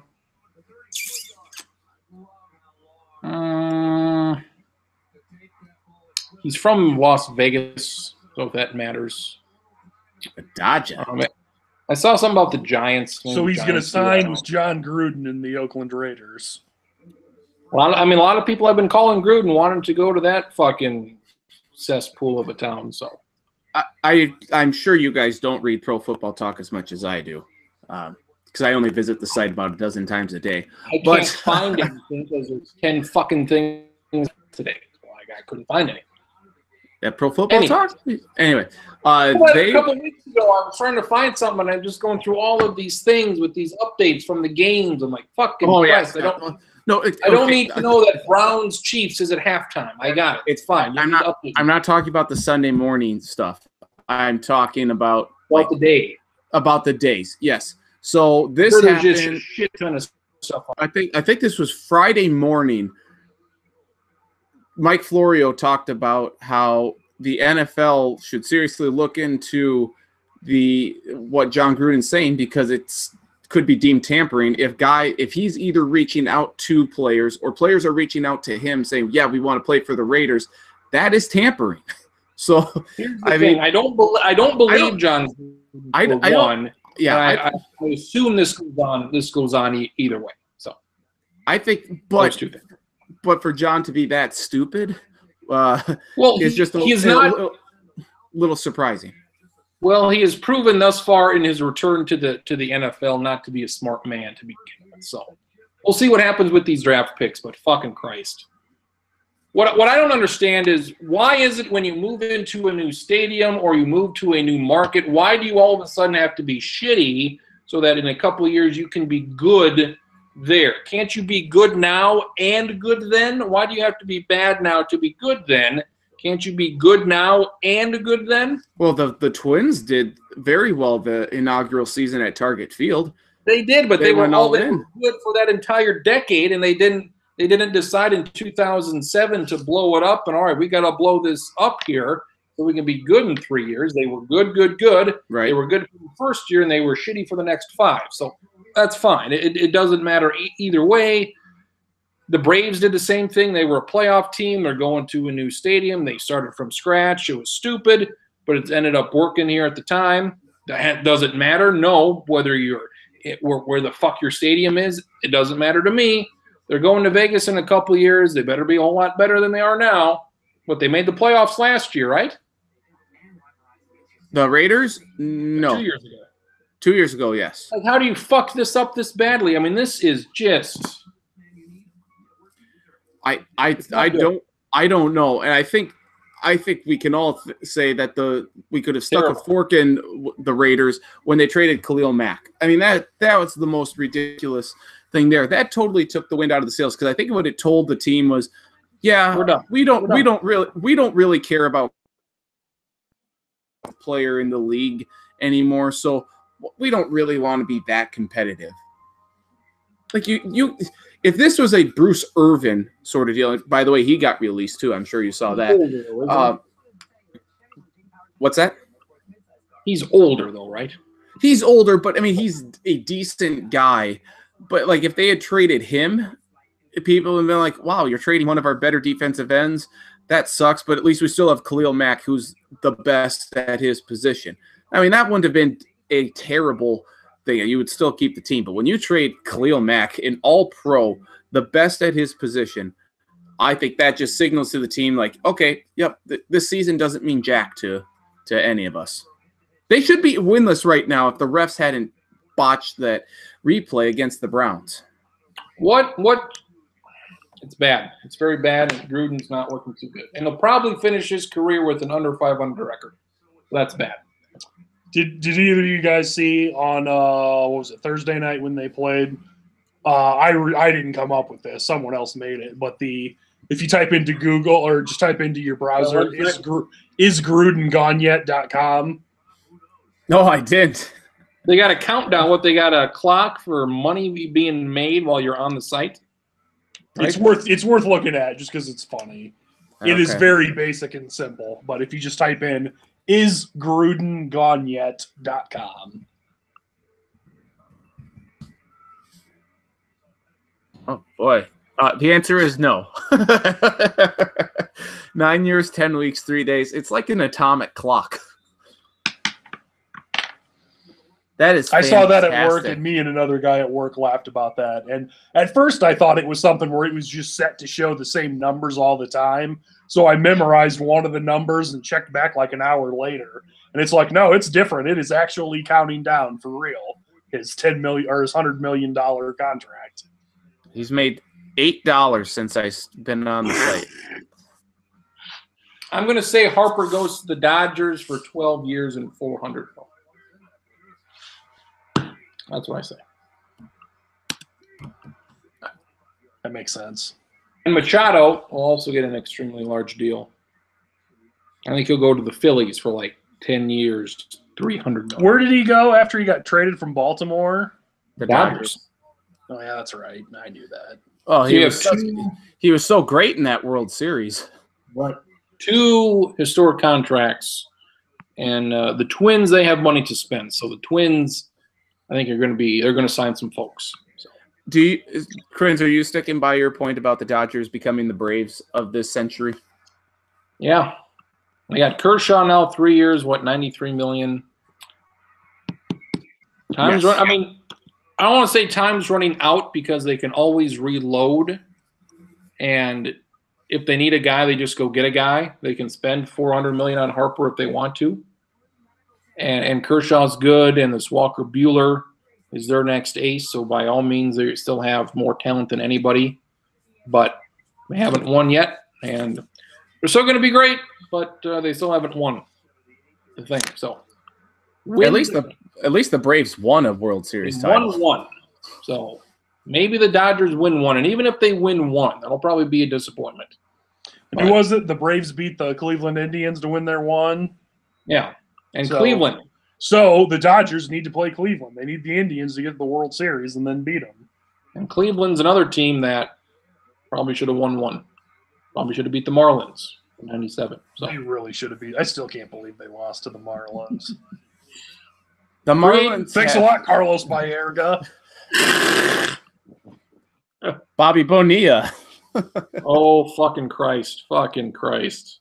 Good. We already passed Bobby Bonilla Day this year, unfortunately. Oh, that's one of my worst moments of all time, I think, on this chat. Probably. What was it? I remember something about it, but I forgot. The Marlins have one Hall of Famer. Can you name him? And I guess Bobby Bonilla. It's Jackie. Or no, it's not Hall of Famer. It's one number retired. Who is it? And I was like, Bobby Bonilla, and it's Jackie Robinson. Whoops. There we go. That happened. Other names for you, stacking. Patrick Corbin. He's a lefty for the Diamondbacks. I was just going to say, he's with the Diamondbacks, if I recall correctly, unless he got traded. He'll probably be with the Yankees. What a shock. What a shock. Dallas Keuchel's a free agent. He's staying in Houston. I don't think so. And I would not want the Twins to pick him up either. Why wouldn't he want to stay in Houston, or why shouldn't he stay in Houston? I think he'll get higher monies elsewhere. Okay. Just for fun, since we're talking about free agency and money, and that deals with this kind of stuff, if you could have any sports player or coach's agent, who would you want as your agent? I think I would take whoever was the agent for Charlie Weiss. Wow. John Gruden's agent did pretty goddamn well. That's a good one, too. That's also a good choice. I will say Bobby Bonilla's agent because he's still being paid $1 million every year. And that was what made me think of it, was because that was also one I considered. So, yeah, all good choices. I would also maybe toss in Jimbo Fisher's agent. All great choices. Yeah. I bet Texas A&M is loving that every penny of that 5-4 record they have. You'll love watching him return kicks for many years. I would say you just have to find. I just say you just got to find a stupid team to pay. You have to find the suitor. Raiders, you want to coach? Here it is. Craig Kimbrell, he's a guy. Eovaldi, the guy we talked about, he'll be out there. Some folks. I think the Twins are going to sign some. I think this will be the most active and the most money the Twins will ever spend, which isn't saying much. But I think they'll spend more than they ever have. Did you guys just see this Josh Gordon catch? They're calling it incomplete. Well, he was out of bounds? They're calling it out of bounds. I thought he caught it. Hell of a catch. Great catch. That is an impressive catch. They like savings, so there you go. You like it now? Great for one day and then terrible for 6 months. Yeah, when it's like 4:30 and it's kind of dark, it's like, well.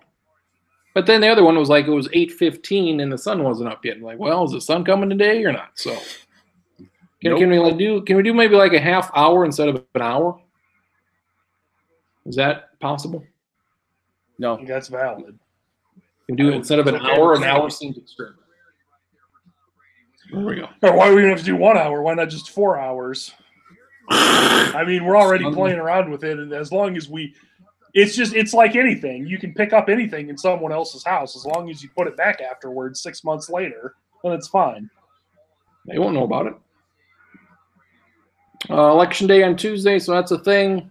And championship games in South Dakota. Charlie, what's your playoff championship situation in Iowa and your fired coaches article?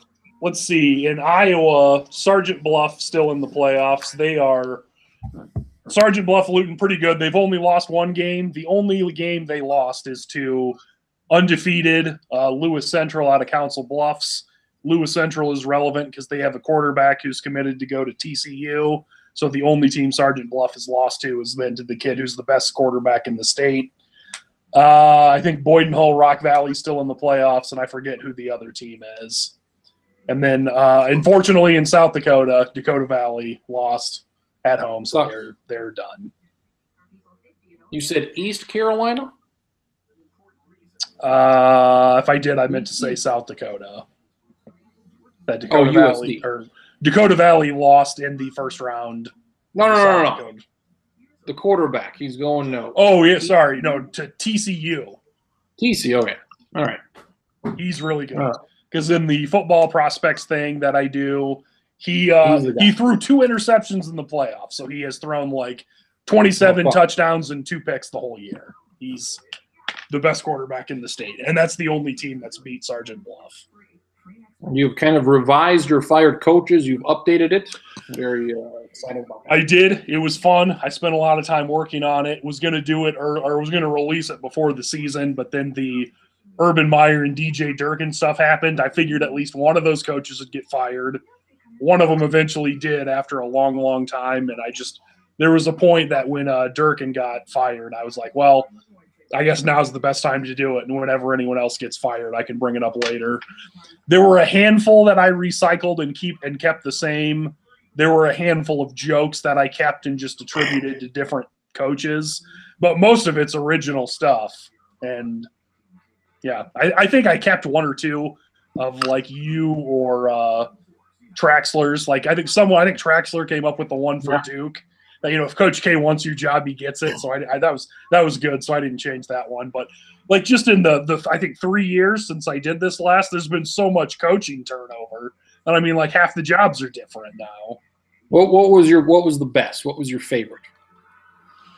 My favorites, for whatever reason, my favorites usually end up being with the last coaches I can think of because I spend more time and they're harder. I think my favorite was Matt Campbell at Iowa State, which was because we know he's going to leave for the same job that every great Iowa State coach does, to be the head coach of the Chicago Bulls. I think that was my favorite one. I liked Florida with Dan Mullen. With playing the Alligator, who ended up going on Last Chance U. I thought that was a fun one. Yeah, played an Alligator at offensive line, and the Alligator kept jumping off sides, of course, and then they fired Dan Mullen. But the Alligators at Last Chance U. Check it out if you have not done so. I have. It's on both my Twitter and Facebook page, and it is on the Sioux City Journal website somewhere.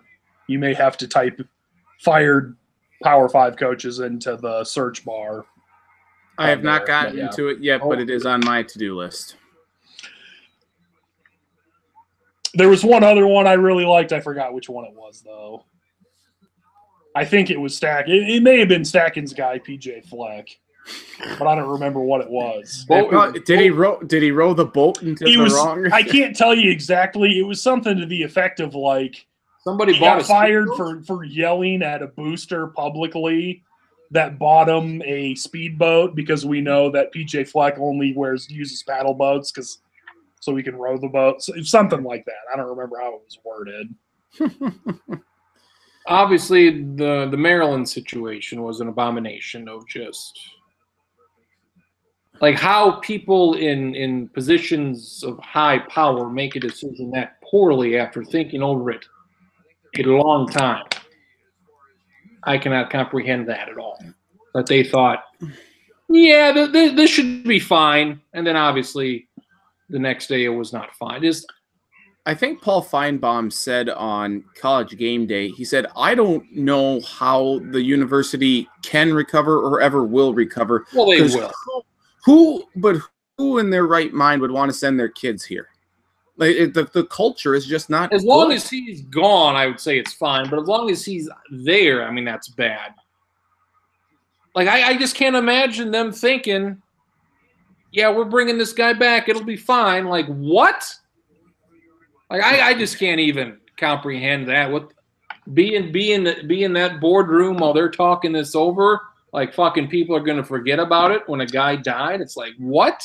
I remember hearing something not too long within the last 2 or 3 years, and I think it was in regards to college football specifically or college athletics, but it can be, you know, you can take this to like government conspiracies and things like that, is that whenever people are like, oh, they covered this up on purpose because, you know, of Machiavellian, you know, machinations and oversight, and they were trying to do this really complicated plan to pull one over. It's rarely that. It's almost always that so many of these people in these jobs are just incompetent. They're stupid and they don't know what they're doing.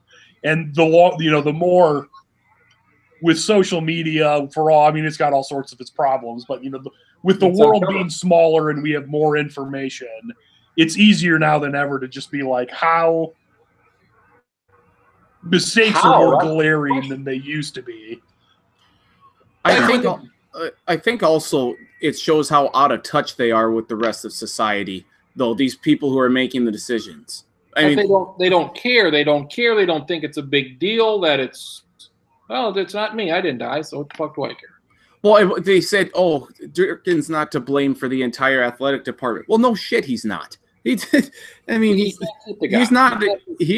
He's not responsible for what the basketball or the lacrosse team does. He's responsible for the football team, and the football team had a player die because the strength coach and him, whatever, just it's dumb. It's just a dumb situation. I mean, I would think right now the best solution would be for them to just name Matt Canada the head coach, unless you guys think they should go somewhere else. I don't know who in their right mind. Art Briles, maybe Art Briles to Maryland will be the right decision here. Ray Caruth. He's on prison now. Well, he's offensive coordinator. When the Vikings brought Peterson back after the 1 week, it's like, come on, guys, do better than that. And then they did. Same thing with the Vikings at a lesser extent. They suspended, what was it, like Friday this came out with the Peterson stuff? Mm-hmm. And they played the Patriots. It was week 2 at home. They played New England, got their ass kicked. And then Monday, it was back to normal. There's Peterson. He's back in there. Like, no, he's done for the year. Get him out of here. And again, I would have cut him that day, but nope, I had to keep him. But, I mean, if you think about it, I mean, Krinz, I guess stacking too. I mean, and I'm not saying that South Dakota State's like this terrible, awful place. I think there's people that worked in the athletics department, but there were also people that were stupid. And then you just get stupid people that make decisions. And it just, I don't know, for whatever reason. I mean, I think they've got it in all jobs, in all walks of life and stuff. But it seems like there's just more of them in college athletics for whatever reason. I'm sure we've all worked at a place maybe. It's the boosters. I mean, isn't that what it boils down to? Money talk, sure. Yeah. I would say we've all probably worked anywhere, wherever, where you maybe didn't like the head person or one of the people that were in charge of something, somebody that was higher than you. You thought maybe you were better than they were, or you thought I could do their job, or somebody's got to do their job better than this person. Mm-hmm. Does that happen to everybody here? Yes. Yes. And how does that happen? How does somebody get into that position when you can obviously see this person just, whether it's not very good or just doesn't understand, it's like money and kiss assing. Kiss assing. Yeah. Could be. How can the person, the ultimate boss, how can the ultimate boss not see what you see? Like, I see this. Because they don't care at the bottom level what's going on. They're out of touch with those at the, like, they're only more like the executive or, you know, just different levels. They just aren't. Well, I get what you're saying, and there's truth to that, Stacken, but it's not all just like that. Sometimes it's small businesses with, some manager who's a mid-level guy that, I mean, it's, you're right. It's that, and it's that with everything. There's just some people that, I guess it's just the Peter principle that everybody, I don't think that's universally true, but that people just in general get hired to their level of incompetence. And I'm not saying that. Yeah, you're right. This happens at all stages. And I'm not saying it happens at all businesses, but there are examples out there where, they just seem out of touch. You interact with that person more than the boss does, so the boss doesn't really even know. No. There we go. But am I crazy in thinking, and maybe this is just, there's been high publicity stuff over the last 5 years, and but it seems like in colleges, specifically, like, I mean, there are in other aspects of colleges too, but that in the athletic departments, that there's just some people that have, like, I don't know, some of the jobs, just like, how your job doesn't seem that hard, and how could you be this bad at it? This doesn't make sense. Like, Baylor was bad. That was as worse as it's gotten. What happened to Baylor, and Penn State was bad. Yeah. Not great. The Gophers. I don't think bowl game or not, Stack, and I'd say bowl bound would be a thumbs down to this fucking Illinois. I was gonna do it in the stacks on stacks of cash. I was gonna pick Illinois. I said, nope, you just don't bet it. And then I was gonna take the Vikings. And I remember Charlie saying, don't pick your teams. So I stayed away from it. I think I had a 5-0 week, which was you did? Did you? Yeah, I think I did. That's 2 5-0 weeks in the last 3. So because I took stay away from your favorite teams and take underdogs. But I would have won if on both of them if I had taken Illinois and the Vikings, because that's what I would have picked. I would not have picked the Gophers to win, for sure not by 10. But I took Arizona, Oregon, and God, I have to look now. But then I took Kansas City and Chicago in the NFL today. No, they won big. It is Thursday, Friday, Saturday football playoffs, championship games in South Dakota. Are you making your way down to the Dakota Dome?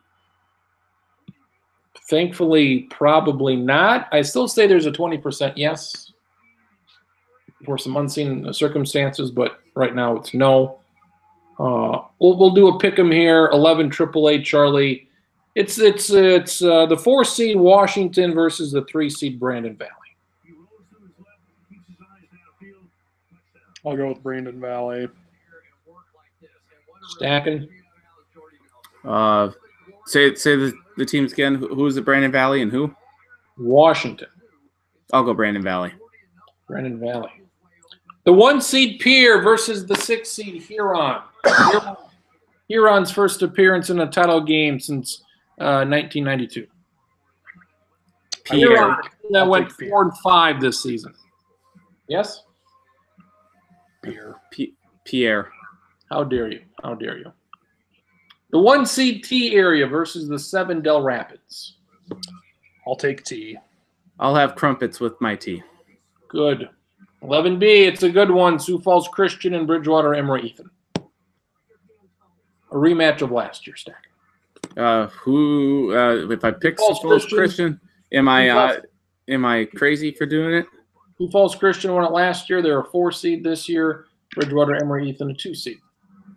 Well, let's go Bridgewater then. Teddy. Wow. And Teddy I trust.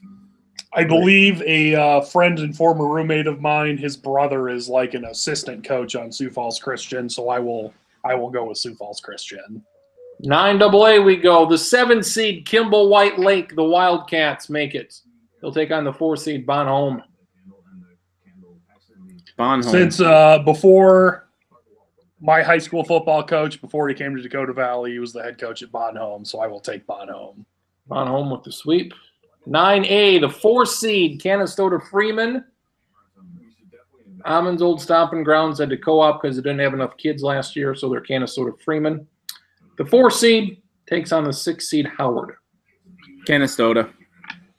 Give me Howard. Good. Wait. I didn't think any MEAC schools were part of the part of the South Dakota High School. Okay. South will rise again. And the Howard Bison, it's like that's what your hat is, right? Is that what it is? Canastota Freeman, they're known as the Pride. And Howard, they're the Tigers. And believe it or not, the only 2 undefeated teams in the state are both in 9B. Everybody else has a loss. It's the 1 seed Sully Buttes versus the 2 seed Cologne, both 11-0. All right. Is one from West River? Cologne is right by the river, and Sully Buttes. But they're both east of the river. Cologne's a very good team, so even if they are west, I mean, they're both right on the river. Sully Buttes is by Pier, so they're right. Both are legitimate teams. I'll put some Cologne on and pick them. Wow. I'm taking Sully Butte. Sully Buttes for the win. Enjoy it. Freeman. Also, this is the yearly time where we have to talk about how dumb it is that South Dakota has so many classes in football. 7 classes. There's 9 teams in AAA. There's 9 teams in AA. Next year, there's 20 in single A? Yeah, about 20. 18, 20, yep. To have roughly 40 teams in the 3 largest classes is bad. Bad. Next year, they're having 6-man. They're going to experiment with 6-man. Only 2 9-man classes, so that should be interesting. 1 6-man class. The Indian schools have bantered about making their own class just because they're not competitive. So that'll be interesting. I don't have a problem with 6-man. I think Nebraska has 6-man, as a few other states do. But before this year, there were 3 9-man classes, correct? Yes. And this is going to sound dumb, and it's going to sound like I'm stating obvious things, so I apologize in advance. But the whole reason of having 9-man is because you're smaller and you don't have enough for 11-man football. You're saying we have so few kids that we don't think we can have a full 11 with all our guys, so we're only going to go 9. And a lot of co-ops. So how are there 3 different classes of 9-man in the first place? It's like we're so small we can't have 11, but you're even smaller than us. We're not big enough to have 11, but we're so much bigger than you. We need to be in a bigger class. Maybe they do need that many, but it seems weird to me that there ever were 3 different. Like I could maybe buy 2 different 9-man classes, but 3 seems dumb. There's not a ton of difference. I don't know, maybe like 10 kids, if that, your cutoff point for enrollment. So it's not a lot. Maybe 10. I seem to remember maybe 10, 15. So it's not a ton. So there you go. Final thoughts. 269 Sports Lounge. I assume you talked college football already. The LSU stinker. I don't know how the AP has them dropping only 6 spots from 3 to 9. That's ridiculous. Where would you put them? Well, glad you asked. They did beat Georgia badly. They also beat Miami and Auburn teams that we thought were a big deal at the time, but it turns out Miami and Auburn both kind of suck. I have a much bigger problem with Kentucky dropping 1. Well, I don't know if I have a problem with it. I have a problem with Kentucky in general, and Kentucky did not get by any means their doors blown off. It was competitive for a half. Kentucky drops 1, which I'm kind of okay with. I just still think they're too high. But if you lose to a team, you should lose by about 17 points. You shouldn't move much. Syracuse jumped 6-7 spots. Some other team jumped 6-7 spots. Utah State's highly ranked. Central Florida wins. They dropped 2 spots. They obviously hate Central Florida. They don't have a defense, though. I mean, I would put Central Florida ahead of LSU. I guess I would love to see LSU and Central Florida play because I'd love to see this LSU quarterback go against Central Florida to see if he can do anything worth a damn. I don't think he can. I'll say this about Central Florida. They're pretty much ranked where they should based on who I think they could beat. I think they could beat Kentucky, Syracuse, Utah State. maybe Texas. I don't think they could beat LSU, Ohio State, and West Virginia. So as far as I agree, although to be fair, I bet none of us thought they'd beat Auburn last year in the Peach Bowl. No. So I'm also glad that the SEC championship game has already been decided. Syracuse goes from 22 to 13. It's like, what? It's all those teams that lost, but fuck. Come on. I mean, that's a huge win at Wake Forest. How hilarious would it be if Syracuse ruins Notre Dame's undefeated season? That'd be great. Can we get Syracuse Boston College? Is that possible? Are they in the same division? Yes, they are. I think they are. Motherfuckers. We forgot to talk about the Coastal, where it looks like Pitt. Pitt is your team. We could have a Boston College Pitt ACC title game. Holy fuck! Get out. What's Georgia Tech's conference record? Do you have that pulled up or no? If you don't, I don't really care. Georgia Tech's 3-3. So Pittsburgh's 4-1. Vatech, Virginia's 2 losses. Pitt is 1 loss. If Pitt beats Vatech next week, they're pretty much in. My Hokies are not even going to get to a bowl game this year. Injuries derailing them. This is what happens when you get a transfer from Kansas as your quarterback. Bullshit. I think they can beat Miami and Virginia maybe at home. Okay. At home? So I would have dropped LSU below Wazoo and Central Florida. Yeah, I guess I would have them 11th would be okay. If you want to drop them down further, that's fine. How the hell is Utah State 14th in the country? Where would you have had LSU before? Would you have them at 3 or below that? I would have probably had them at 4. Notre Dame above them? Notre Dame would have been above them. But I mean, you're splitting hairs here. And I will just make this proclamation here. If West Virginia ends the season with 1 loss, they deserve to be in the playoffs. Over Michigan. Say second. Well, okay. Go. Let's play playoff scenarios. Yep. So here's what I want. Here's what I want to know. Do you deem a Michigan win over Ohio State better than a wins by West? Oklahoma? Yeah. Yep. 2 wins and a win on the road at Texas. That'd be pretty good. Stacking, you're bringing up something I thought of, and I would take it a step further. Would you deem Michigan winning consecutive weeks over Ohio State and Northwestern better than West Virginia beating Oklahoma 2 weeks in a row? No way. Because that's who it's almost certainly going to be that Michigan's going to play. Right. West Virginia's win would be at home. Michigan would be on the road. Yeah. But then West Virginia would also. Or wait, I don't remember. The Big 12 title game still, it's in Jerry World, right? Yes. I think so. Yeah. Yep. So they would have 1 neutral site win over Oklahoma. I'm all in on this West Virginia squad here. If they can beat Oklahoma, and I think they can. I don't think they will. I think they're losing at Oklahoma State in a couple weeks. Stacking, you know what I'm all in on? Yeah. I'm all in on Oklahoma beating West Virginia and Iowa State winning out, and Oklahoma playing Iowa State in the conference title game. Oh my God! Would you be able to go to that game? Would the Sioux City Journal send you that? Probably not, because I think we will have enough other stuff going on, and we just always take the AP story for those. But I'd probably try and swing it. I don't know if I could make it happen, but I would attempt to. Charlie did a thing where Alabama, Clemson, Notre Dame all get in, and it comes down to Michigan and Oklahoma. And I think we're in agreement Michigan would get in. But Charlie, would a tougher thing be West Virginia? Would that be a tougher debate? I think West Virginia would be interesting. Let's put it this way. I think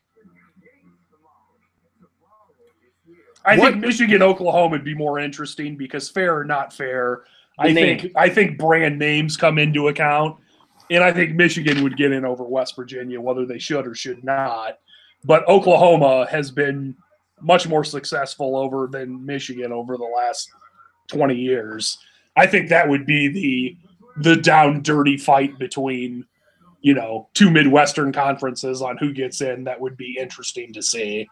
What if it all came down to the fact that West Virginia had a game canceled with North Carolina State, and would that North Carolina State win push them over the top anymore?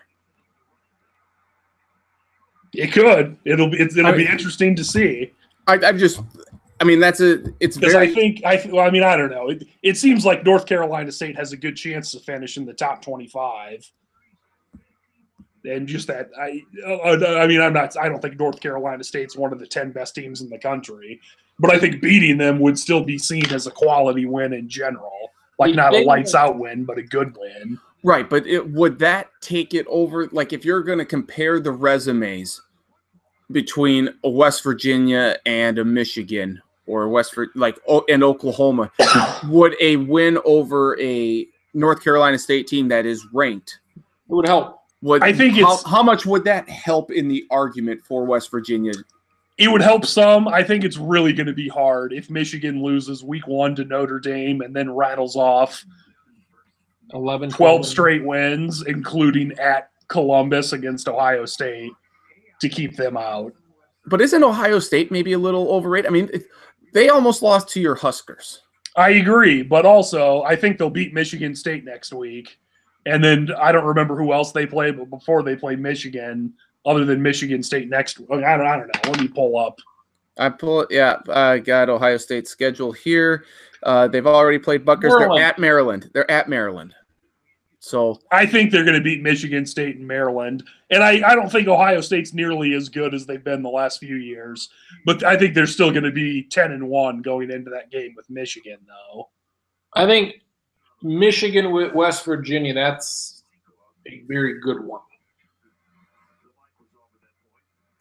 Nobody has, as Charlie said, nobody has a better loss than at Notre Dame. That's the best loss anybody's going to have. Right. So that's good. Yep. Ohio State, Penn State, Wisconsin, Michigan State, that's a good 4. All right, I'm coming up with another one. Beating Oklahoma twice, Texas. That North Carolina State game would replace a Texas Tech win, so it'd be close. I wish that Ohio State hadn't beaten Penn State, because then Ohio State wouldn't look nearly as good of a win down that final week. Looking at the Sagarin ratings for whatever they're worth, they have Michigan at 3. So I have West Virginia at 13. Stacking, this one's just for you. Well, this is for both of you to answer, but this is specifically for Stacking, just to see what he says. Okay. 13-0 Alabama, SEC champ. 13-0 Clemson, ACC champ. Mm-hmm. Ohio State, Michigan winner loses in the conference title game to Northwestern. So no Big Ten team. You've got 2 more spots for 3 teams. Is it 11-1 Notre Dame, 11-1 West Virginia, Big 12 champs, but they had that game canceled, or 12-1 Washington State? 2 of those teams are getting in, one's getting left out. Who's in and who's out? Oh, Notre Dame would be left out to me. It would be. You think 11-1 Notre Dame would be left out over both Washington State and West Virginia? I do. They all have 1 loss. I do. I think because that loss would come late. What do they kind of? I don't know if the committee cares about in terms of when they lose though, and they would still have a win over a pretty good Michigan team, right? Who would be 10-2 in this scenario. That is interesting. I would. There's 3 teams for 2 spots. Yeah, it's Clemson and Alabama are undefeated, and then Notre Dame loses to somebody, but they're still 11-1, and then both Ohio State and Michigan lose once, so they're out. So it's. Washington State would not. Washington State, West Virginia, and Notre Dame each with 1 loss. Washington State would not. I think I agree that it would be Washington State not getting in. They may egg West Virginia, give them the 3, give Notre Dame the 4. West Virginia, Clemson, sure. Oh, that would be entertaining as all hell. I think Clemson beat the fuck out of them. I also think that would happen. I don't know. I think Clemson would smoke everybody not named Alabama. And they might get smoked by Alabama. I don't know. We'll see. The playoffs could be bad. I'm going to put all the confidence points on Alabama at this point. I mean, it's – well, I think Clemson's good enough that they could win, but they'd probably need some breaks to go their way. And I think for anyone else to beat Alabama, they would basically need to play perfectly. Like, I think Oklahoma's got the right offense. I think Oklahoma could score points, but I don't think any of us would. I think Alabama would score 60 against Oklahoma, though. Who's the most dominant champ of recent years? Maybe regardless of sport. Golden State for 1 year or over multiple years? Golden State's won a couple titles. They've been the favorite. Alabama's won, 5? I think UConn women's basketball. Yes, that's a good one, too. Although I don't know nearly as much about that. Like, I haven't heard any talk about this Alabama team being like one of the greats ever, I guess. Is that because their defense is not very good? Well, probably, but then they did what they did last night. And it's like, oh, okay. So we'll see what they do against Georgia and what they do in these playoffs. I'm proposing an idea / theory / comparison. Alabama, since 2010 or 11, has essentially been a heel professional wrestler on a long title run.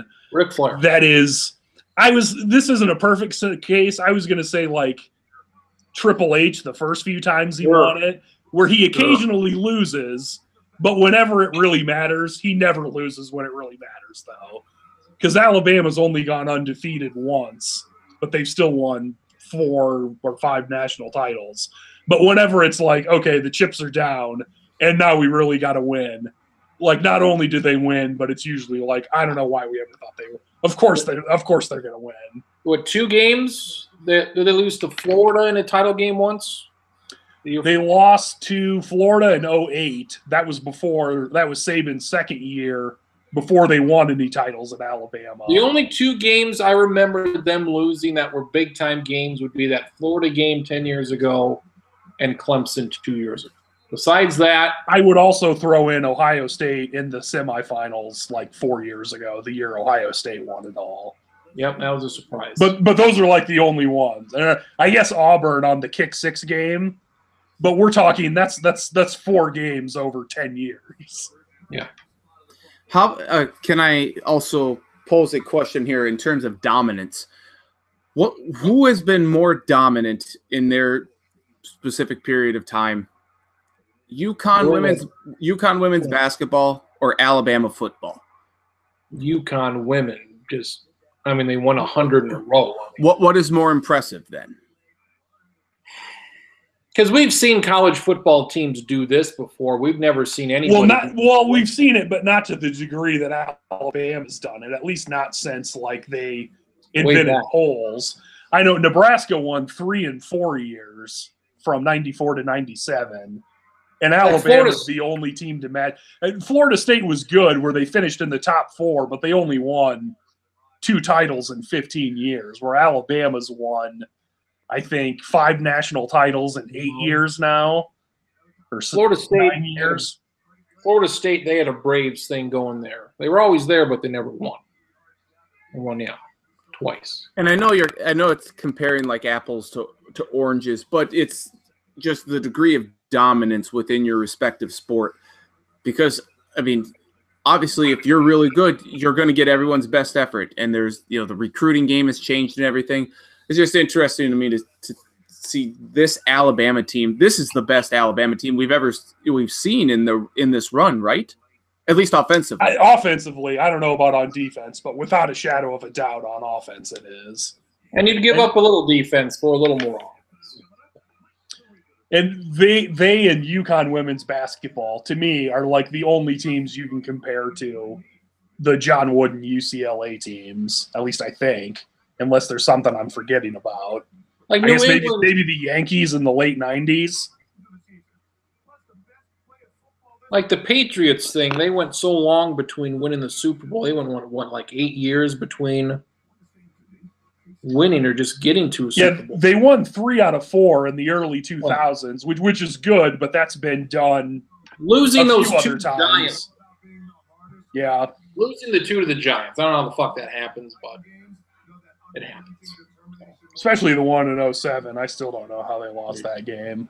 They only scored 14 points, when at that point they were the best offense in terms of points scored ever in the history of the NFL. And if the Golden State Warriors win the title again this year, that'll be 4-5, right? Yeah. Which would I think they're not in the Alabama-UConn territory quite yet, but if they win it again this year, then I think they are. And then that would be the Celtics back in the 60s were the only team to do that. Bulls didn't do it. Lakers, Boston, the 80s never did it. 4-5, so that'd be a good run for them. I'm a little concerned against stacking Clemson at Boston College. We'll see. Yeah. And Syracuse and Notre Dame, I'm intrigued. I thought Notre Dame would lose at Northwestern. Close game, but we'll see. There we go. Final four picks. Did you make your final four picks yet? We'll do it next week. Okay. Yep. Podcast this week. We'll do all the basketball. So. Tuesday. What do we got? Is it Duke and Kansas or Duke and Kentucky? It's Duke and Kentucky and Kansas and Michigan State, I think. I don't know how to start a season, don't they? I like that they do that with college basketball. I wish there was a college football thing like that there would be a really good team from 4 different conferences, and they would just rotate what would the playing teams each be? Other. These are the same 4 teams every year. Would be what? Alabama, Ohio State, Oklahoma, and Clemson. Also known as the playoff every year. Yeah. See at the beginning, you see it at the end. I do wish that they weren't doing it this Tuesday, though, because I don't think the focus is going to be on these games. Palm Sunday, yep. It should have been November 13th, but that's just my personal opinion. Maybe don't do it in 2 years when the presidential election is on. Maybe don't do it that Tuesday either. Yeah, that would be probably a wise. Yes, Michigan State at Kansas is at 6. These are taking place at the Indiana Pacers Arena, and then at Duke and Kentucky. That's the marquee matchup. How high is Schottenkirk going to be on Zion Williamson or whatever that kid's name is from Duke this year? Yeah, I'm high on him. R.J. Barrett too. R.J. Barrett might be better, they say. And there's also a third guy for Duke who's like a great guy. So the thing about it is, and we've talked about this before and we'll talk about it again, Duke's gone all in on this one-and-done deal, but it hasn't worked. I think it did the 1 year with Duke, just like it worked the 1 year with Kentucky. Like it's worked once, but then – and like you look at Villanova, they don't do it, and they've won 2. Mm-hmm. Carolina doesn't do it. They won 1. They got to another. You just look at the teams that reach the Final Four, they're not the one-and-dones for whatever that's worth. I think it's different this year with Duke. And Kansas apparently has 2 transfers from Memphis who are they're brothers. They're really good, and that's why people are high on Kansas. And Azumbuke or whoever the hell he is, he's back with them. So Kansas made the Final Four last year, right? They beat Duke in the Elite 8 to go to the Final Four. Chicago, Michigan, Villanova, Kansas. Did Villanova beat Kansas? Loyola Chicago was in the South.